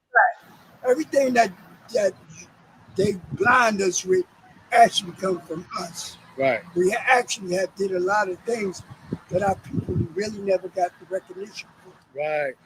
You understand? Right. Like they stole a lot of stuff from us. Our voices, our songs, a lot of things, and it's just coming out now. So y'all want to know the truth. No, Spanish Brothers was not breakdancing in the 70s. 71, 72, 73, 70. Matter of fact, they barely came to some of our parties. And if Even the Puerto Rican guy that's like one of the first figures, Puerto Rican hip hop figures. Even he said there were no Puerto Ricans around. He said, matter of fact, they used to call him, say he's playing that Jungle Bunny music. What's the guy's name though? People in the chat. I mean, y'all supposed to be following all these people, and no one seems to know his name. Like, he's supposed to be he's considered to be one of the first popular break dancers in hip hop. No one knows his name. I do not know that guy's name either. Is it Trixie or something? I think they said, was that the guy they called Trixie? But y'all, I don't be following that stuff. So you notice he said, Marcel, he also said they hardly even came to the parties. Right. Yeah, his name is Trixie. Trixie. Laurie Myers, aka Trixie. How I know this stuff? Yo, I don't be following this hip hop debate that y'all be so invested in. I be seeing it. His name is Trixie. And he said, I'm black. He's like, mother, North Carolina, father, South Carolina. So you see that Carolina influence. Okay, yeah, his name is Trixie. I'm looking at pictures of him right now. Okay, yeah, was a famous, still is. He can still break dance now. In fact, they're trying to hide. Hey, they all trying to hide him. You notice they don't want him out there talking that truth. Right. Oh yeah. Okay, Laurie Myers, aka Trixie. Break dancer. So, I mean, again, where's the videos of them breakdancing, rapping? You know, where is it? None of it. Don't have it. I'm gonna tell you like this: the best part I love about it, family, is what you say, family. When you delineate, you got to delineate. So the very fact is, we can't even delineate from them because they were never a part of what we do.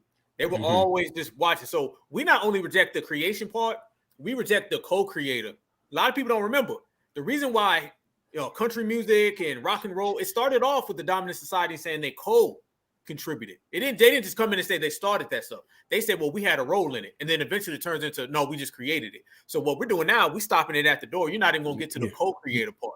Yeah, that's just like, it's funny you mentioned about the country music, because I remember it was one of them country awards. You know, they got so many of them.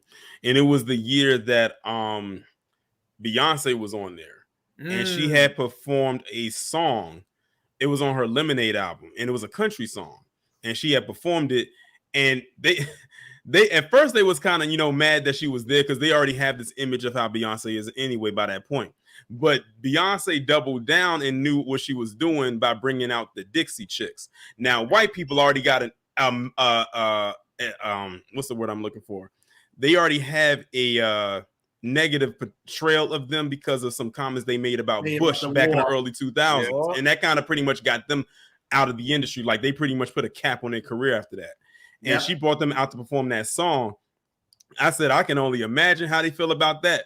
But I said, I know the network was feeling good because they said their ratings went all the way up just in that one little moment that she and they were on that stage. And then the minute that they were done, the ratings went right back down.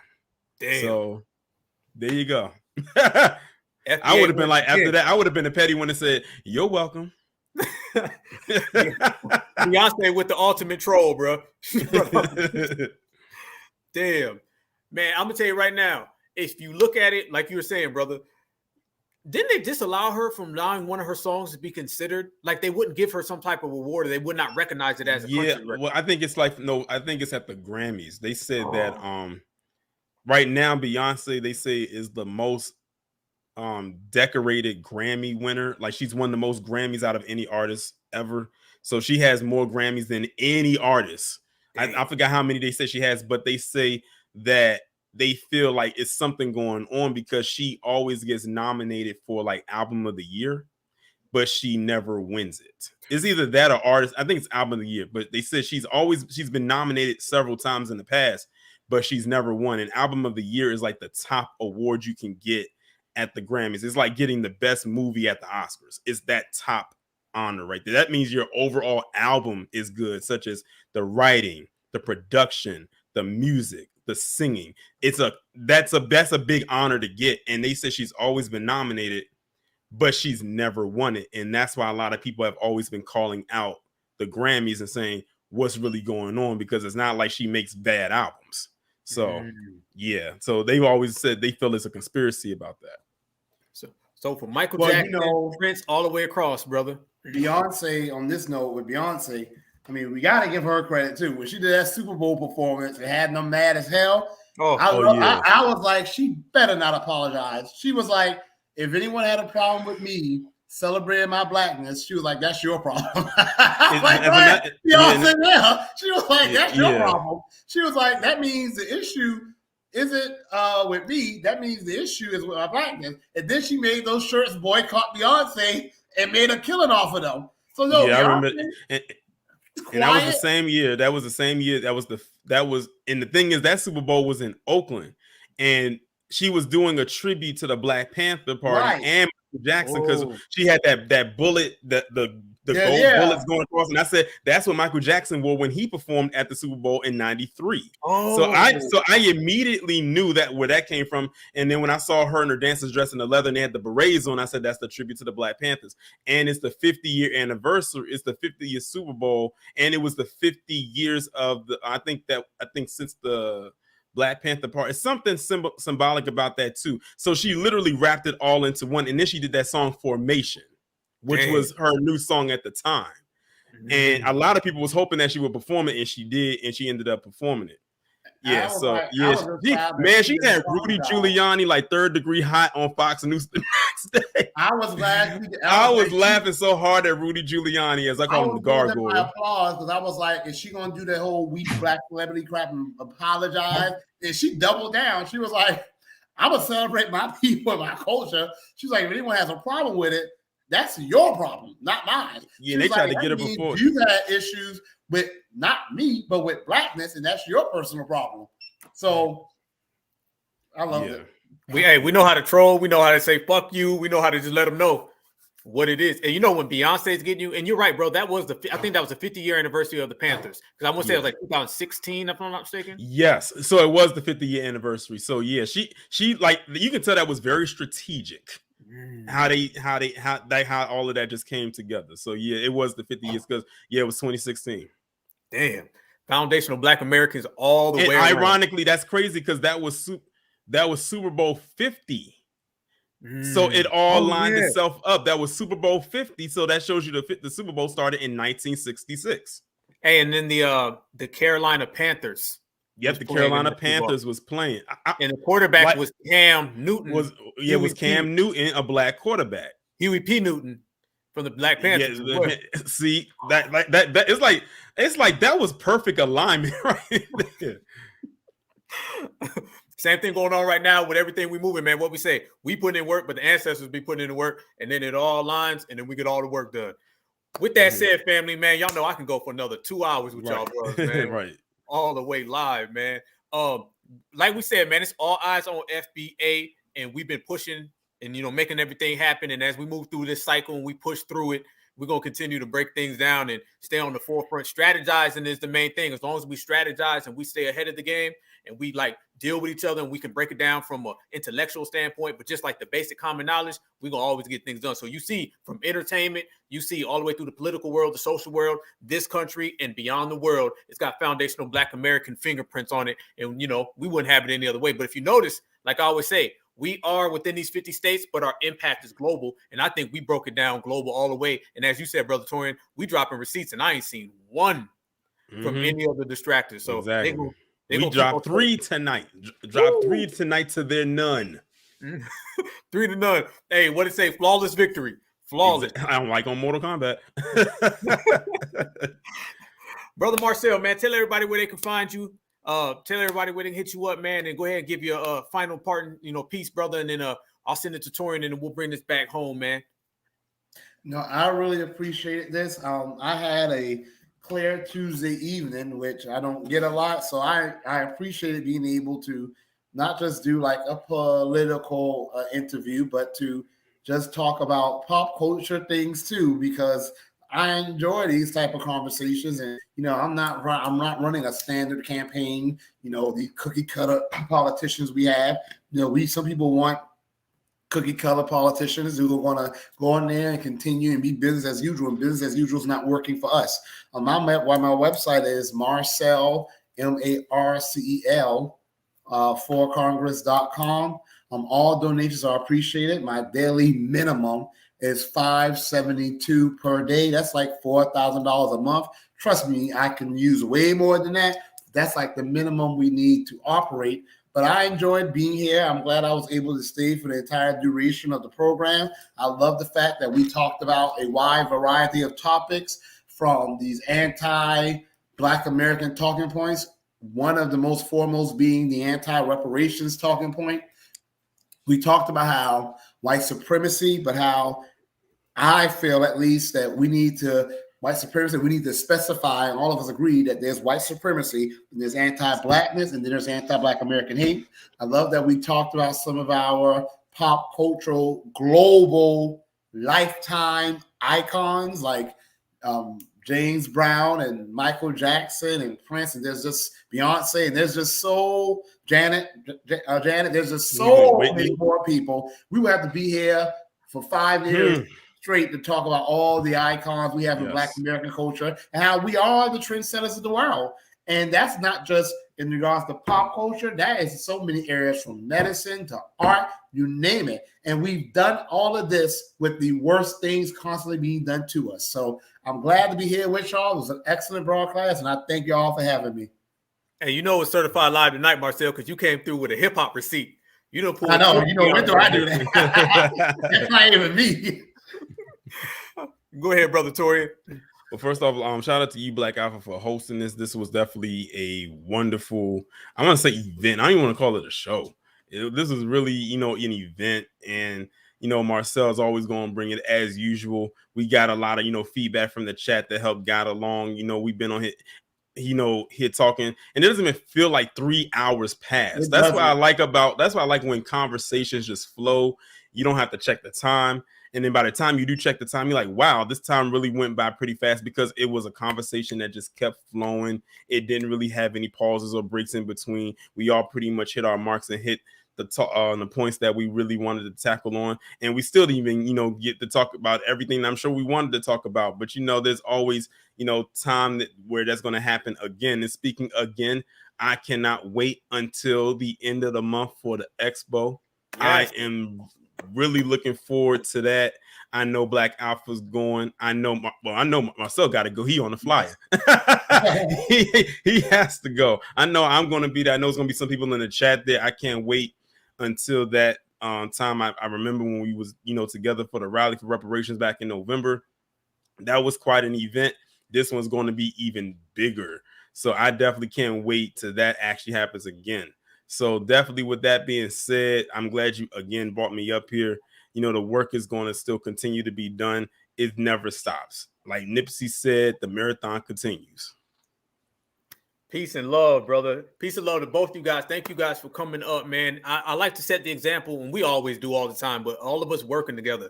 I had a conversation the other day, and I said too much of the history is always felt with like bad endings. It was like, man, he was going on this ride, but this happened, or these two fell out and they started fighting or whatever. It's good to set the example of being on code and working together, and then actually sitting back and watching things that we say come true. So as we broke it down from reparations to an hate crime bill for us, to Beyonce trolling them with the Dixie Chicks and at the Super Bowl, and Michael Jackson making people pass out by standing still for 10 minutes. All of that just has our FBA soul and our FBA energy in it. And that's what I love the most about it, man. So, I appreciate you brothers for coming on the Black Alpha Network. I appreciate everybody who listened, everybody who tapped in the chat. And yes, I cannot wait until, Dallas, the expo. I will see both of you brothers there. Everybody in the chat, I'll see you all there. And let's all just be one big family. Y'all know when you put a bunch of FBAs in the same place at the same time, greatness happens. And that's what we are, man. We're just a great lineage all the way across the board. So I appreciate both of you brothers, man. I'm going to drop you guys for the minute, man. But I want to tell you guys, I appreciate you guys for coming on all the way alive. And this was a conversation. I'm looking at the 3 hours and I'm like, damn, I thought it was It didn't feel like the time went by so fast. I appreciate you, man. I can't wait to see you guys too down there, man. So we'll turn up, man. We'll do what we always do best, man. But certified salute to both of you brothers, man. And I can't wait to hold it down in Texas. You know, it might be a little hot, man, but we'll turn all the way up. So, well, you know what? On that note, is actually, and Alpha, you know, you can testify to this. This spring has been relatively cool. Brother, what's up with the wind, man? Yeah, which I'm not complaining about, but it's kind of weird. So yeah, especially this week right here, it's been cool so far. It's been, you know, it's not. This is not a cool area where I live. But I even had to have the heat. Last night I had to put the heat on. So that's strange. That never happens here in me. So I'm not going to complain. I'm not going to complain about it. Man, I went out to exercise, brother, and I stepped out with my shorts on. You turned. I went back in with the sweats on, long sleeve, man. I was like, no, I ain't going for that. Hey, it's funny too because we're going to definitely see how it turns out in Texas or whatever. But like me and you were saying about the heat down this way, brother, you know, if this how the spring is, man, I can only imagine how the summer is going to be. But we're going to be ready for it, man, and prepared. Yes, we will. But thank you all so much. Y'all take care. All right. Peace and love, man. Y'all stay good. All right. All right. Before we go, family, I want to say I appreciate everybody. Let me get this right. I had on my Allen Iverson, and y'all going to see my Allen Iverson, okay? Shout out to AI, man. Shout out all day long. But anyway, salute to the whole family. Salute to the chat. Everybody who came through, man, we're going to continue to break it down all the way live as we always do. Black Alpha style. I appreciate it. I want to see everybody in Texas. If you cannot make it and you're there in spirit, we still going to hold you down. But thanks for tapping into the Black Alpha Network. You know it's always love. Lineage, heritage, and culture. We, you know, put everything on foundational Black American excellence. We wouldn't have it any other way. So I give nothing but love to y'all because without any of you guys, there wouldn't be none of us. But we rock out as one big family. We ain't trying to be the authority or nothing. We ain't trying to be the only ones. We just represent for that FBA family tree. And I think we do a damn good job at it. So with that said, everybody, I hope you enjoyed the show. Everybody come on back to the Black Alpha Network. We'll make things happen. So I'm going to get on out of here. One love to you guys. Appreciate everybody. You know it's always love on this side. Black Alpha Network, certified BLACK, FBA family tree. Black is beautiful and beautiful is always black. One love. That's our motto. We want freedom by any means necessary. Hell, I might be anywhere.